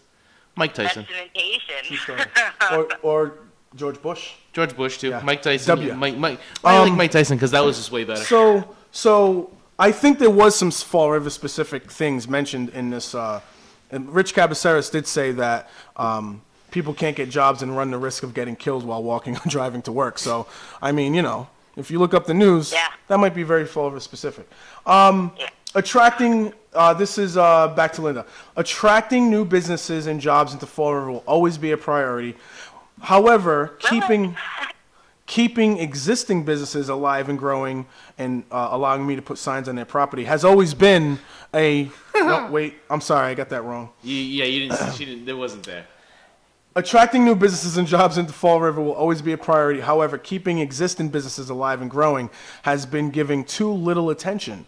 Workforce development, putting our people back to work by preparing them for the new economy, has virtually been ignored. This will be a linchpin. There she goes again. A linchpin! Oh my God. Just joking. This will be a linchpin of my plan. God. A workforce that possesses the skills. Again, this is something that we're talking about today, Nikki. A workforce that possesses the skills to enter today's job market will make employers take a very close look at Fall River. What's up? She's been a counselor for almost 20 years. If she hasn't accomplished any of that as a counselor, how the hell is she going to accomplish it as a mayor? There are 6 million jobs available in the United States unfilled because of the workforce lacking the training and skills necessary to fill them. I will work with employers to establish apprenticeship programs, work-study programs, and create partnerships with businesses to provide our workforce the necessary skills to enter the current job market. Economic growth provides the fuel for all growth. She hasn't been able to do a damn thing as a city councilor, people. Not a damn thing. But she claims in the debate that she's had really good ideas put forward. Oh, Nikki. By the way, I started kind of thinking about the whole debate in my head as we were talking here. She does bring up how she had the idea of bringing Casella in to take care of the recyclables and. Oh yeah. You might. I know it. You might. I know it. You might have an aneurysm there. Yeah, you might have. She said that she wanted to bring in Casella 20 years ago, and we wouldn't have even paid for recycling. When we all know pretty good that Casella was the company that was responsible for our, quote, contaminated recycling, making our costs go from like $19 a ton. I think it was even down to $14 a ton at one point, to somewhere over $100 a ton. Hold on. First of all, let's get it straight. They were paying us. Oh, they were paying us. That's right. They were paying us like $9 a ton or whatever it was. It was something. Yeah. It was something. We were getting. You know what? You know what else is funny about that too, Linda? Right? Linda was so against housing. The people in housing. Some certain ones that were getting. Remember when their trash was getting picked up at state? She drove and she followed the garbage trucks because they weren't using purple bags. Do you guys remember that? I do. Okay. But then when I found out, thanks to her, I started doing a lot of research, and I found out that housing was actually receiving recycling services, too, at no cost to housing. Taxpayers were actually paying for that. And you know what she did with that information? Nada. Not a thing.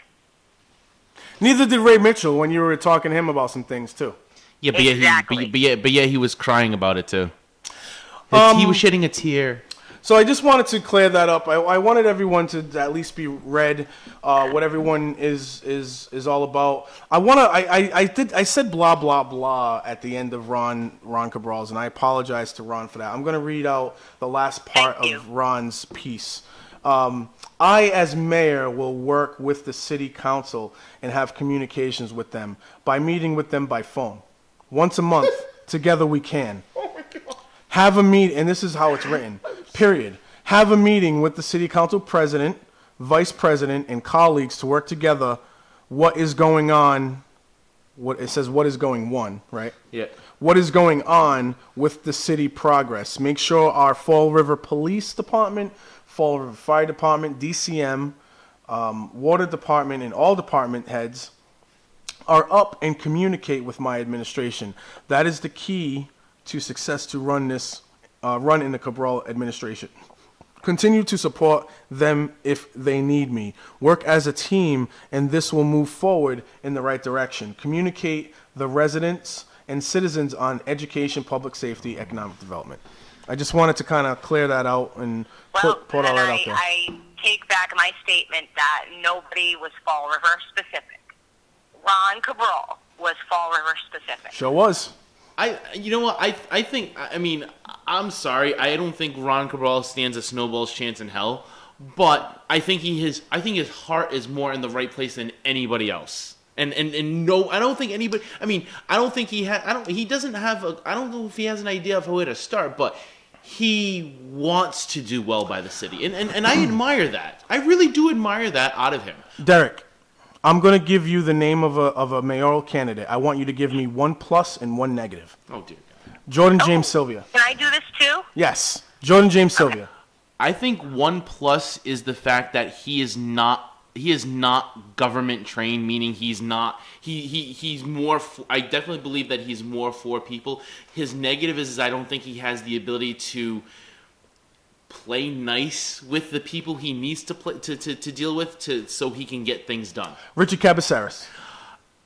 You need me to come up with a plus for him? Yes. All right. Let me start with the negative. I think one of the negatives is that he will do anything and everything to find ways to fund things, even though I believe that the funding source may be illegal, such as he wanting to keep the $10 per unit per month fee. Wants to keep the purple bags too, and keep the purple bags, which I still think are illegal.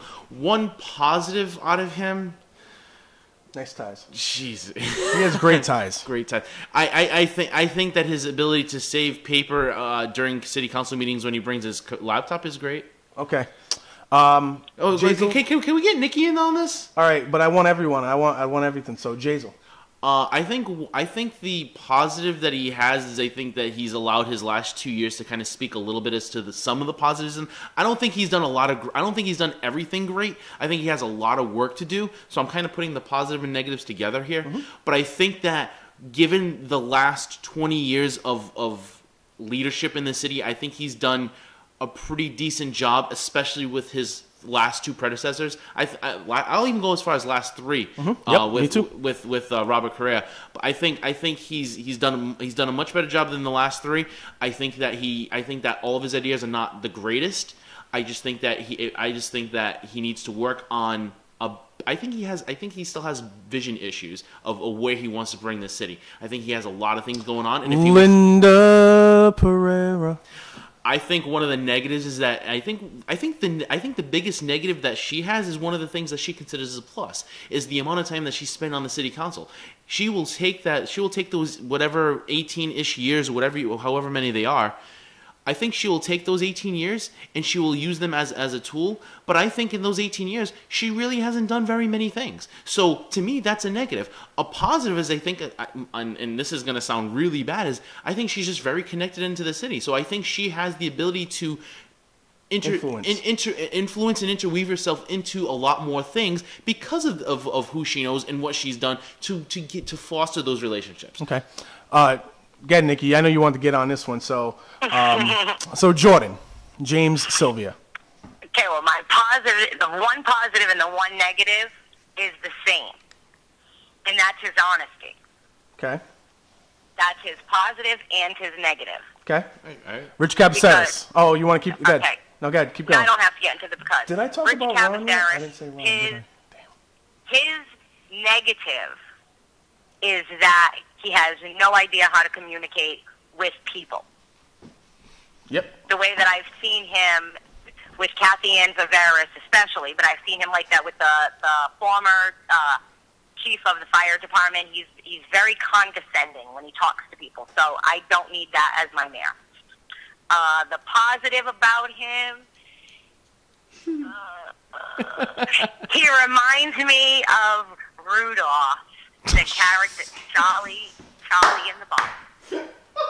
You're going to use that as a positive, huh? That's my positive about Rich Cabaceres. Jazel Correa. Sorry, but it's the only positive I got for him. Jazel Correa.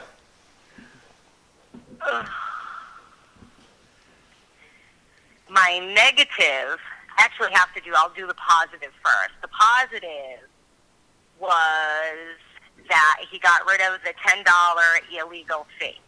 Very good positive. Tax. The negative is that he never acknowledged that it was an illegal tax, even when he knew it was. So that, to me, is very shady, and I don't like that. Linda. Her positive and her negative is the same thing as well, and that's that she's been a counselor for 16 years. Ron Cabral, which I forgot to do with Derek. The positive for Ron is that when he does talk about Fall River, I can't tell that he loves it. It's in his heart. But the Definitely. negative is that I think he's coerced into running.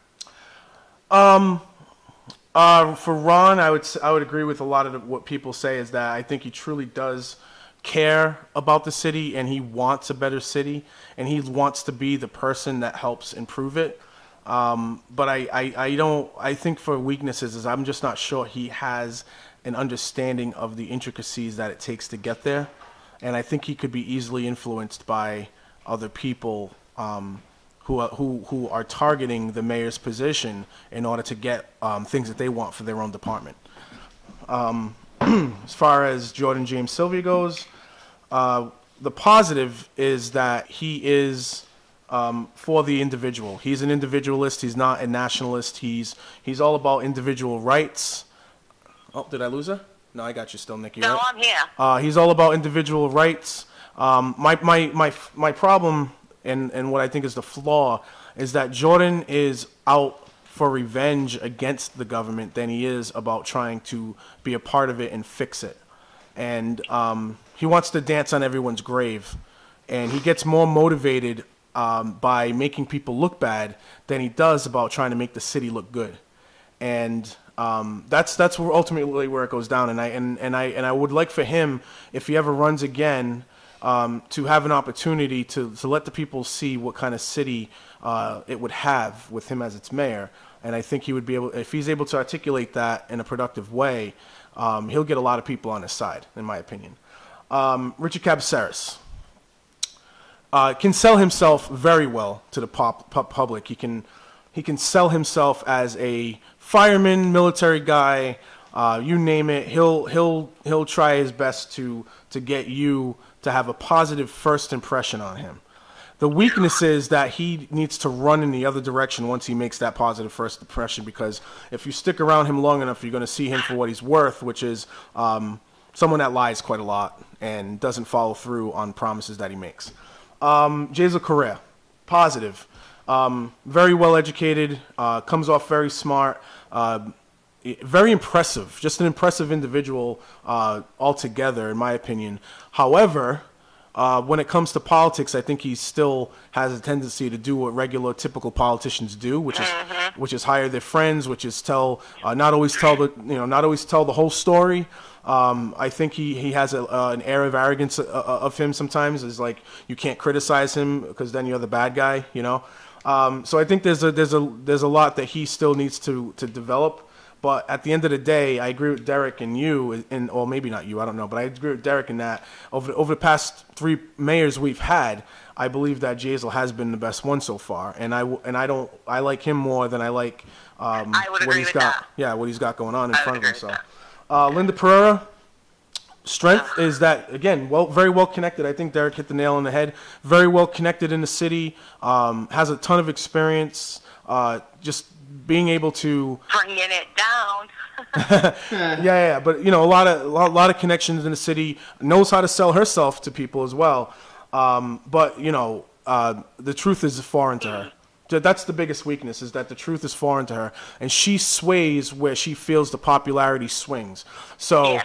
When the bags were unpopular and more people than not were not buying them and not engaging with that, she was against it. And there's articles that support that. And then when Sam Sutter became the mayor, and she wanted to push Sam Sutter's popularity, and you know, because he was more popular than Flanagan at the time and got elected, she wanted to ride that wave, and she supported everything Sam Sutter did, including literally going up there and lying about purple bags and fees being in Fort Lauderdale, Florida, and voting to keep the fee when it was completely, in my opinion, illegal to have that fee.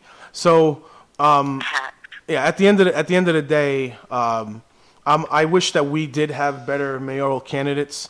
I wish that we did have a thriving political scene with a lot of honest individuals that truly want to try to make the city better, but unfortunately we have a lot of people with a lot of personal agendas, and some people who don't want to put the time into trying to make the city better. And I feel bad about that. I do. Like, I'm not sitting here trying to put myself on a perch and saying that, you know, I'm the only one. It's I know that there are more people in the city like that. They just don't get involved enough, and that's what's really sad about it. I want people to get involved. There's people way more qualified than me, way more talented than me or some of the other candidates out there that simply don't want to get involved because the scene is so bad. The scene is so, you know, volatile that they don't want to get involved in it. And that's really sad, because that's to the city's detriment in the long run. So, boom. I will disagree with you on one thing you said. You can disagree on everything. I know. It's just more fun just to do it with one thing. You said that. You're fired. Sure. You said that when it came to the purple bags, you said that Linda. How she depending on the situation, she was either for or against him. Well, let's just put it this way. You did kind of come through at the end and still said and said that when Sutter was in office, she pushed that agenda. Now let's be real. The exact quote was, you know, you can't always have steak. So basically, she was drawing a line in the sand to state, Right. Well, you either have to comply and buy these bags because that's what your mayor is telling you, and that's what my friend is telling you because that's the reality, or you just basically have to pony up the dough for the bags. No, I do not agree with that.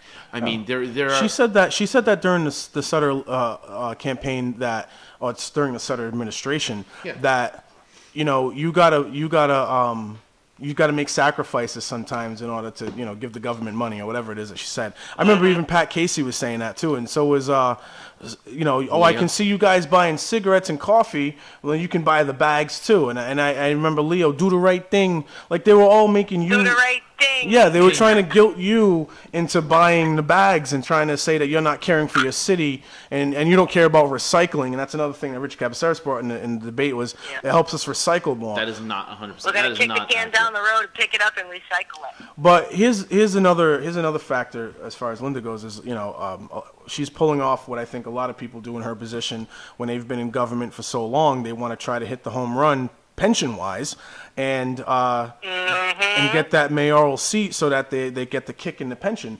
Part of the reason why I feel as though the pension program needs to be modified is because of situations like this. And the benefits package for politicians in general should be modified because I think there are a lot of people involved in politics that are only in it for the benefits. And if we would be able to, it's just almost like we were talking about the free market. If we're able to eliminate that influence, then I wonder exactly who would rise to the top as politicians in this city once you take away some of those little sleazy intentions out of the way, Well, proof of that was Sutter. Come on now. Why would the district attorney all of a sudden give up being district attorney when the biggest case of the century is going on just to run for mayor of Fall River? Well, because we were hurting and he wanted to save us. Didn't you get that? Didn't you get that memo? Didn't he take a pay cut to also do this? Yeah, it came with my fine for not using purple bags. Oh, and what happened? And what happened when after he wasn't reelected? Oh, that's right. Now he's on commercials about being part of a law firm with Resmini or something like that. Yeah. So he is actually right now. Sam Sutter is actually one of his clients is somebody that he actually was. When he was district attorney, he had pressed charges against him. Now the guy is his client. Huh. That's got to be an interesting first meeting. It is. Sure. Very interesting. Yeah. Hi, I can imagine that meeting. Hi, I'm Sam Sutter, former district attorney. I have 7 years of experience with that. And then all of a sudden, he's a conflict of interest. No. It's simple, really. It's simple, really. I want to just go over a couple other things. There was a really, I don't want to minimize this. So there was a horrible hurricane that hit Texas over the last week, and a lot of people obviously went through quite a lot at that time. I'm just going to hand the phone over to you, Derek, for a minute so I can find this article. All right, let's get this article up. Hope I didn't lose everything. Oh, you closed it. Yeah. But fantastic. It's all good. I think we'll be fine. So, let's see this. My mother-in-law was in the middle of all of it. Oh, really? Yeah. Huh. Thankfully, she was all right where she was at, but everything around her was flooded. So right now, their concern is the supplies, how the supply is going to get in. Are they going to be able to go to the market? That kind of thing. Let's see. Yeah, well, people are already start even outside of Texas. People are already starting to see some of the after effects of something like this that can happen. Within the last week, everyone has seen how gas prices have skyrocketed. I'm one of those guys that will. I keep my gas receipts just because I like to see how my car does with efficiency and all that stuff. And I have the last few in my car, and I just gassed up today at $2.61 a gallon, where a week prior I gassed up at $2.15. So it's nearly a 50-cent jump in a matter of a week. So Well, they had to close down the refineries. That I know. Right. My mother-in-law lives near one of the refineries, and there was some crazy flooding around. It's just going to be horrific for a while. We're going to see our food prices go up, especially our meat. Meat prices will skyrocket. Everything is going to skyrocket for a while. And it just goes to show that even it doesn't matter where you're at, especially in these cities that are that have a lot of goods that they export in a lot of the since the refineries are there. One area like that gets affected.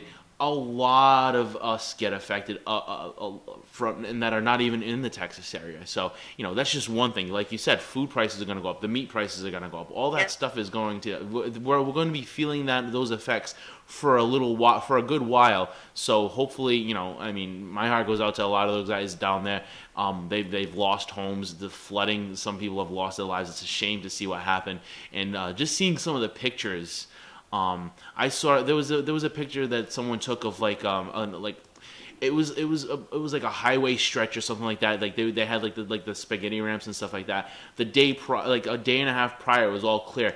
The day a day and a half later, the flooding was so high. It was up at least 6 to 7 feet. I'm like, and that's insane to me because think of, and just to put it all into perspective. Think of what that would have been if that kind of rainfall hits here, and then go one step forward. What that rainfall would have done if it was snow. Now, just meteorologists will tell you that the rain snow mix is it's 11 to 1 ratio, where 1 inch will give you 11 inches of snow, or 1 inch of rain gives you 11 inches of snow. So think of what that would have been if that was all snow. That we would be covered for a long time because we have nowhere to put all that. Some sections outside of Houston locally received over 50 inches of rain. I know. That's obscene. Yeah. A few years back when we had our 100-year storm, Fall River received just about, I think it was a little over or a little under 8 inches. And we had streets that were caved in. We had Columbia Street was a mess. So imagine 50 inches of rain. Yeah, I know. That's crazy. It was to the point that the rain that we got, it overflowed the South Watuppa, and the water was coming onto Brayton Ave. I believe it was I'm trying to think of the street that caved. It was Mount Hope. Mount Hope, that's right. It was Mount Hope. Yeah, Mount Hope was the one that caved. I believe there might have been another street. I think some of Columbia Street was affected too. Columbia Street, all the bricks. That's right.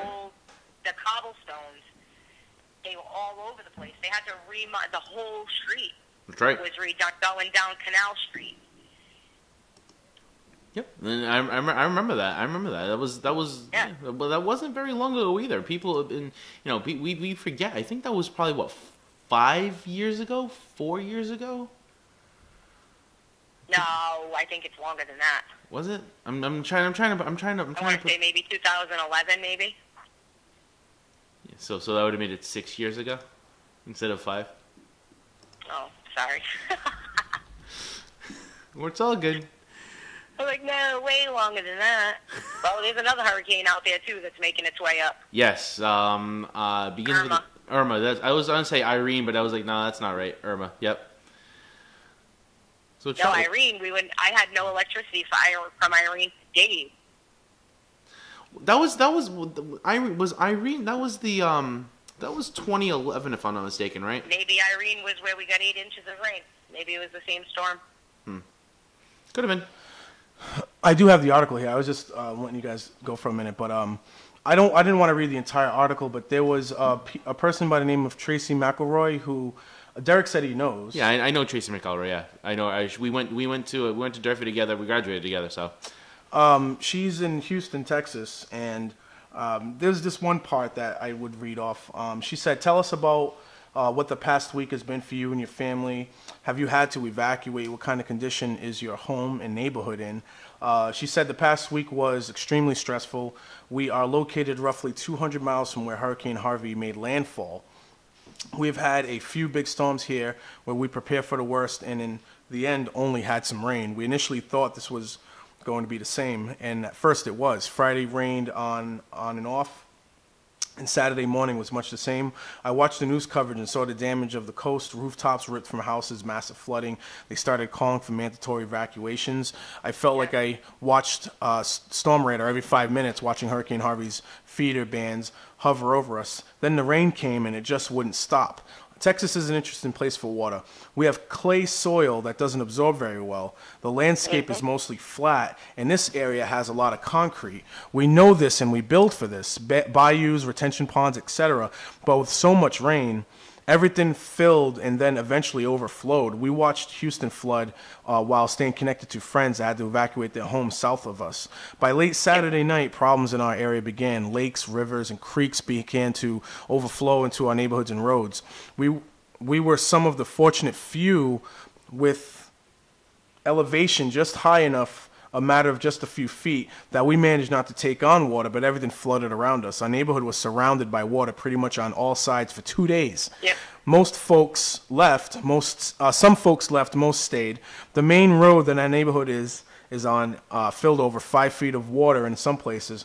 A small residential block provided updates around the clock to our community Facebook group, tracking the water, watching it creep up the road that leads into the subdivision. For one of my neighbors, the water was as close as 2 feet from his back door. Then, just like that, the rain stopped and the water finally began to recede. Oh. Something special there. Yeah, it's bad. Yeah. Very bad. Yep. I'm glad that that they're able to finally recover from it. But it goes to show you, man. You know, there's so many things going on in the world, but when the world wants to wants to take its toll on you, man, it's right there. You know, and we have nothing. We have very, very little we can do about it when that happens. We just got to take care of each other the best we can. Yep. So on that note, we are approaching goodbye-bye time, and I just wanted to say... Goodbye-bye time. You like that? Goodbye-bye time. And I just wanted to say shout-out to Chris Ann Terrell. She was listening. Was that Derek, or was that a girl? That was Derek, acting like a girl. Okay. Yeah. Chris Ann Terrell, a friend of ours on the show, said the issue with the liquor license debacle is that it was politicized with a 5-hour city council citizens input meeting. They were trying to go around the current law to benefit the South Coast marketplace developers in Portugalia for Mr. and Mrs. Fiola. Nikki said it perfectly. I would also say that if you agreed with Nikki, then you very likely agreed with Derek, because he was talking about that same thing. Yeah, it's basically backdoor politics where they were trying to get something, and of course, and the proof of that was there is a list of people that are waiting for these things. So you were playing politics to have people jump that list for the fact of free market, they played the economy card to get that done, so they can have South Coast Marketplace in a position to have that liquor license, so they can open up that liquor store. I mean, they said it right. They played politics. I mean, and the fact that they wouldn't give the people that did this and tried to paint the administration in a bad light. I honestly have my thoughts of who did it. I really have my thoughts as to who was behind all of that. They wouldn't share the names, which I think is admirable. But let's just be honest with ourselves. There were 2 names that were mentioned about meeting and going to a meeting and meeting with these guys and doing this. It would be very hard for me to believe that those 2 people were not the ones that had a hand in all of this. So if you listen to the meeting, you will hear 2 names directly mentioned. I have a very strong feeling that there's a lot more into it than those 2 people are willing to say.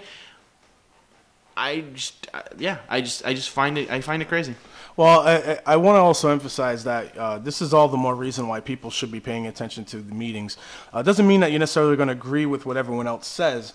I think we all have our own opinions and what we think are needs for the city. We had another person contribute to our chat room.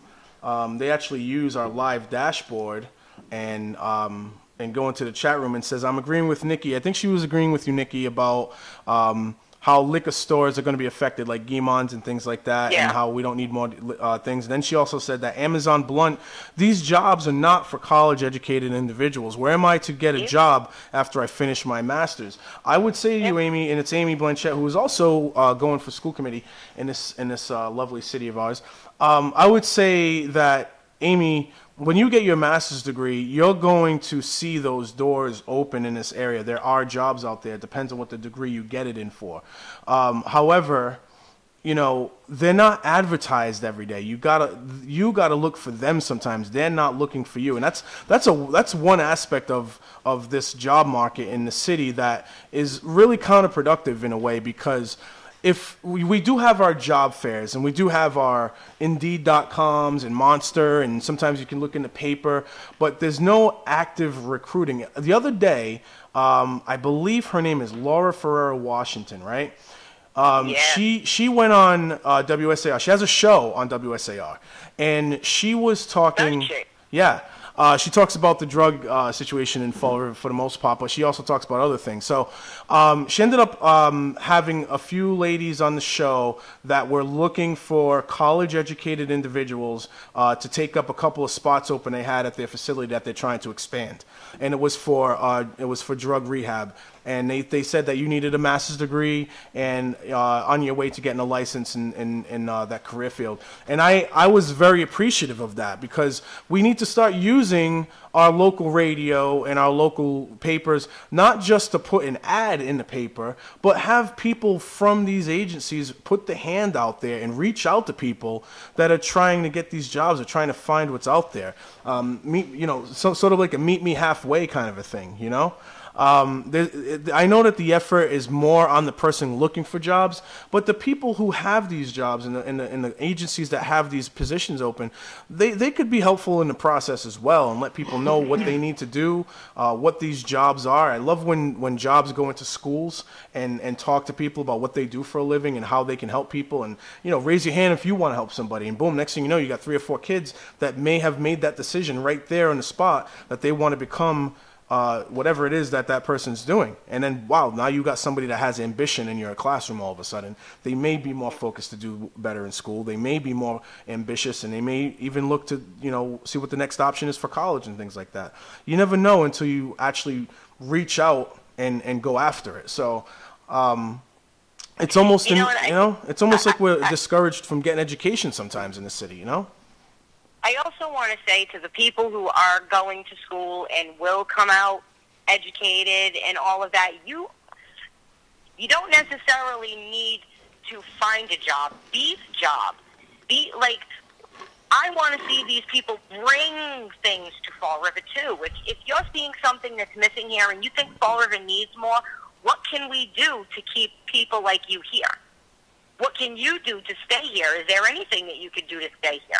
This is what I mean, where all we have right now are retail jobs or city jobs. What about everything in between? Well, another thing I would say, Nikki, is that our government, and that's on a state and local city level, we have to make sure that we're not stopping entrepreneurs from wanting to open their small businesses too. I think that if you wanted to open up a small business and hire about 5 to 10 people in this city, the government isn't always on your side to make that happen, and whether it's through taxation, whether it's they make you pay the fees, or whether they're making you they're going through your building and coming up with these unfair codes on you and all this stuff. You know how it is, right? I feel like we're not always and conducive to businesses around here. You got this one that wants you to pay into their program so that they can say that they're going to advertise for you, but they don't. I mean, you know what I'm talking about. It's out there all the way around the corner. Right. And again, even though those private businesses, they kind of work for the city. Again, yeah. Well, you end up working for the city one way or the other, right? Right. Oh, we'll give you your startup money for this, or we'll allow you to use this property, but you got to do this first. I just wish that our city would open its arms more to allowing people to have their businesses. Even millionaires that wanted to get these liquor licenses had to jump through a bunch of hoops in order to get that going. And I know that whether you agree with it or not, whether you agreed with them getting a license or not, whether you agree with that business or not, it doesn't make our city look good that we have these hoops that people have to jump through. Okay. And then on a national level, like making businesses raise their wages to a certain level is going to hurt some of the people out there that can't afford that. And we got to remember that too. I'm not trying to take money away from somebody who's trying to make a living wage. What I'm trying to do is say there's a market out there for everyone to be paid at a certain level. Let them have their level. That's all I'm saying. Okay, but that's what happens. See, I have to jump in because I know we're coming to the end of the show, but I disagree. We'll go all the way to 4:30 if you need to. No, it's fine. I can't. Because the reason that I say that is because I understand that a small business, while a small business might not be able to afford to pay their employees $15 an hour, when you have a business like Walmart that opens up, and a lot of small shops end up closing because of that business. Yeah. They can afford to pay those wages. Right. But they don't. No. Instead, they hire people that the government will give them tax breaks for hiring. Right. Welfare to work. So if people did their homework, Walmart is one of the biggest offenders of the welfare to work program. They get tax breaks for hiring individuals who are in the welfare to work program. It's crazy. Deliberately paying them or having them work part-time part-time hours, so that they have to stay on the system, so that Walmart continues to get those tax breaks. And Walmart is a company who can afford to pay better benefits and better wages to their employees. When I talk about, $11 to $15 an hour between, small, I'm talking about smaller companies and businesses that literally will go out of business if they have to pay their employees, that wage. I'm not talking about Walmart, McDonald's, or anything like that. I'm talking about just get the government out of it. You know what I mean? And allow the businesses to pay what they can pay. And if it gets ridiculous to the point of, quote, slave labor, then obviously there's an intervention that can be had. But the pendulum can't just swing one way to the next. Do you know what I mean? We have to have a responsibility to keep it even and fair as much as we can, That's what happens with the divide. I've been talking about it for so long. That middle, that's where all those people in the middle. There used to be a middle. There is no middle now. Right. You're either low or you're high, and that's it. All right, my friend, I'm going to let you go. I'm going to shut this whole business down over here. And we'll be back next week, I believe, right? We should be. And don't forget, everybody's Liberal Club Feast is going on. There you go. LBC. That's what Jordan calls it, LBC. It doesn't even make any sense. I am also going to just plug in a couple of Trot Lead for City Council things. Every Wednesday, I'm going to be out on the corner of Stafford Road and Winthrop Street around 4 o'clock or so, 4:30ish, and we're going to be doing sign holdings for about an hour out there, all the way till election season, till election on November 7th. And also, we're going to be on the corner of, and we're out there today, on the corner of President Ave and Robeson, holding signs early in the morning and going all the way into a little bit into the afternoon.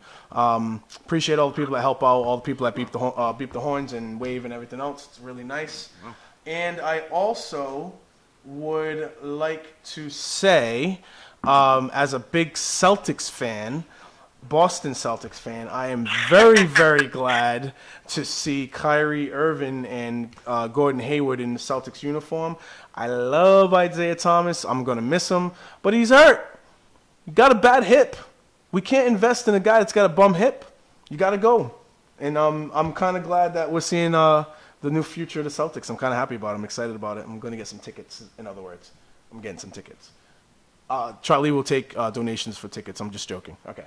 Do you have anything you want to say? First of all, I can't believe how fast you flopped on IT4. That was actually kind of sad. The guy couldn't even play in the playoffs. He was done. Doesn't matter. You were basic. No, I'm not. Well, I can't say I was. That was gonna sound really bad. I'm with Derek. It wasn't cool. You said he gotta go. Exactly. He's gotta go. Gotta go. Do you know that he wants like $30 million a year? How are we gonna give him $30 million a year if he's not gonna play the whole season? No, but you know what's gonna happen, right? He's gonna come back. When he comes back, he's gonna come back with a vengeance. Yeah, but you know what motivated him to come back? If we would have gave him that big contract while he was injured, he had no incentive to come back. Now he's got incentive. Hey, I hope he makes his money somewhere else now. Anyway, Bad karma. Yeah, I'm just gonna let that one go.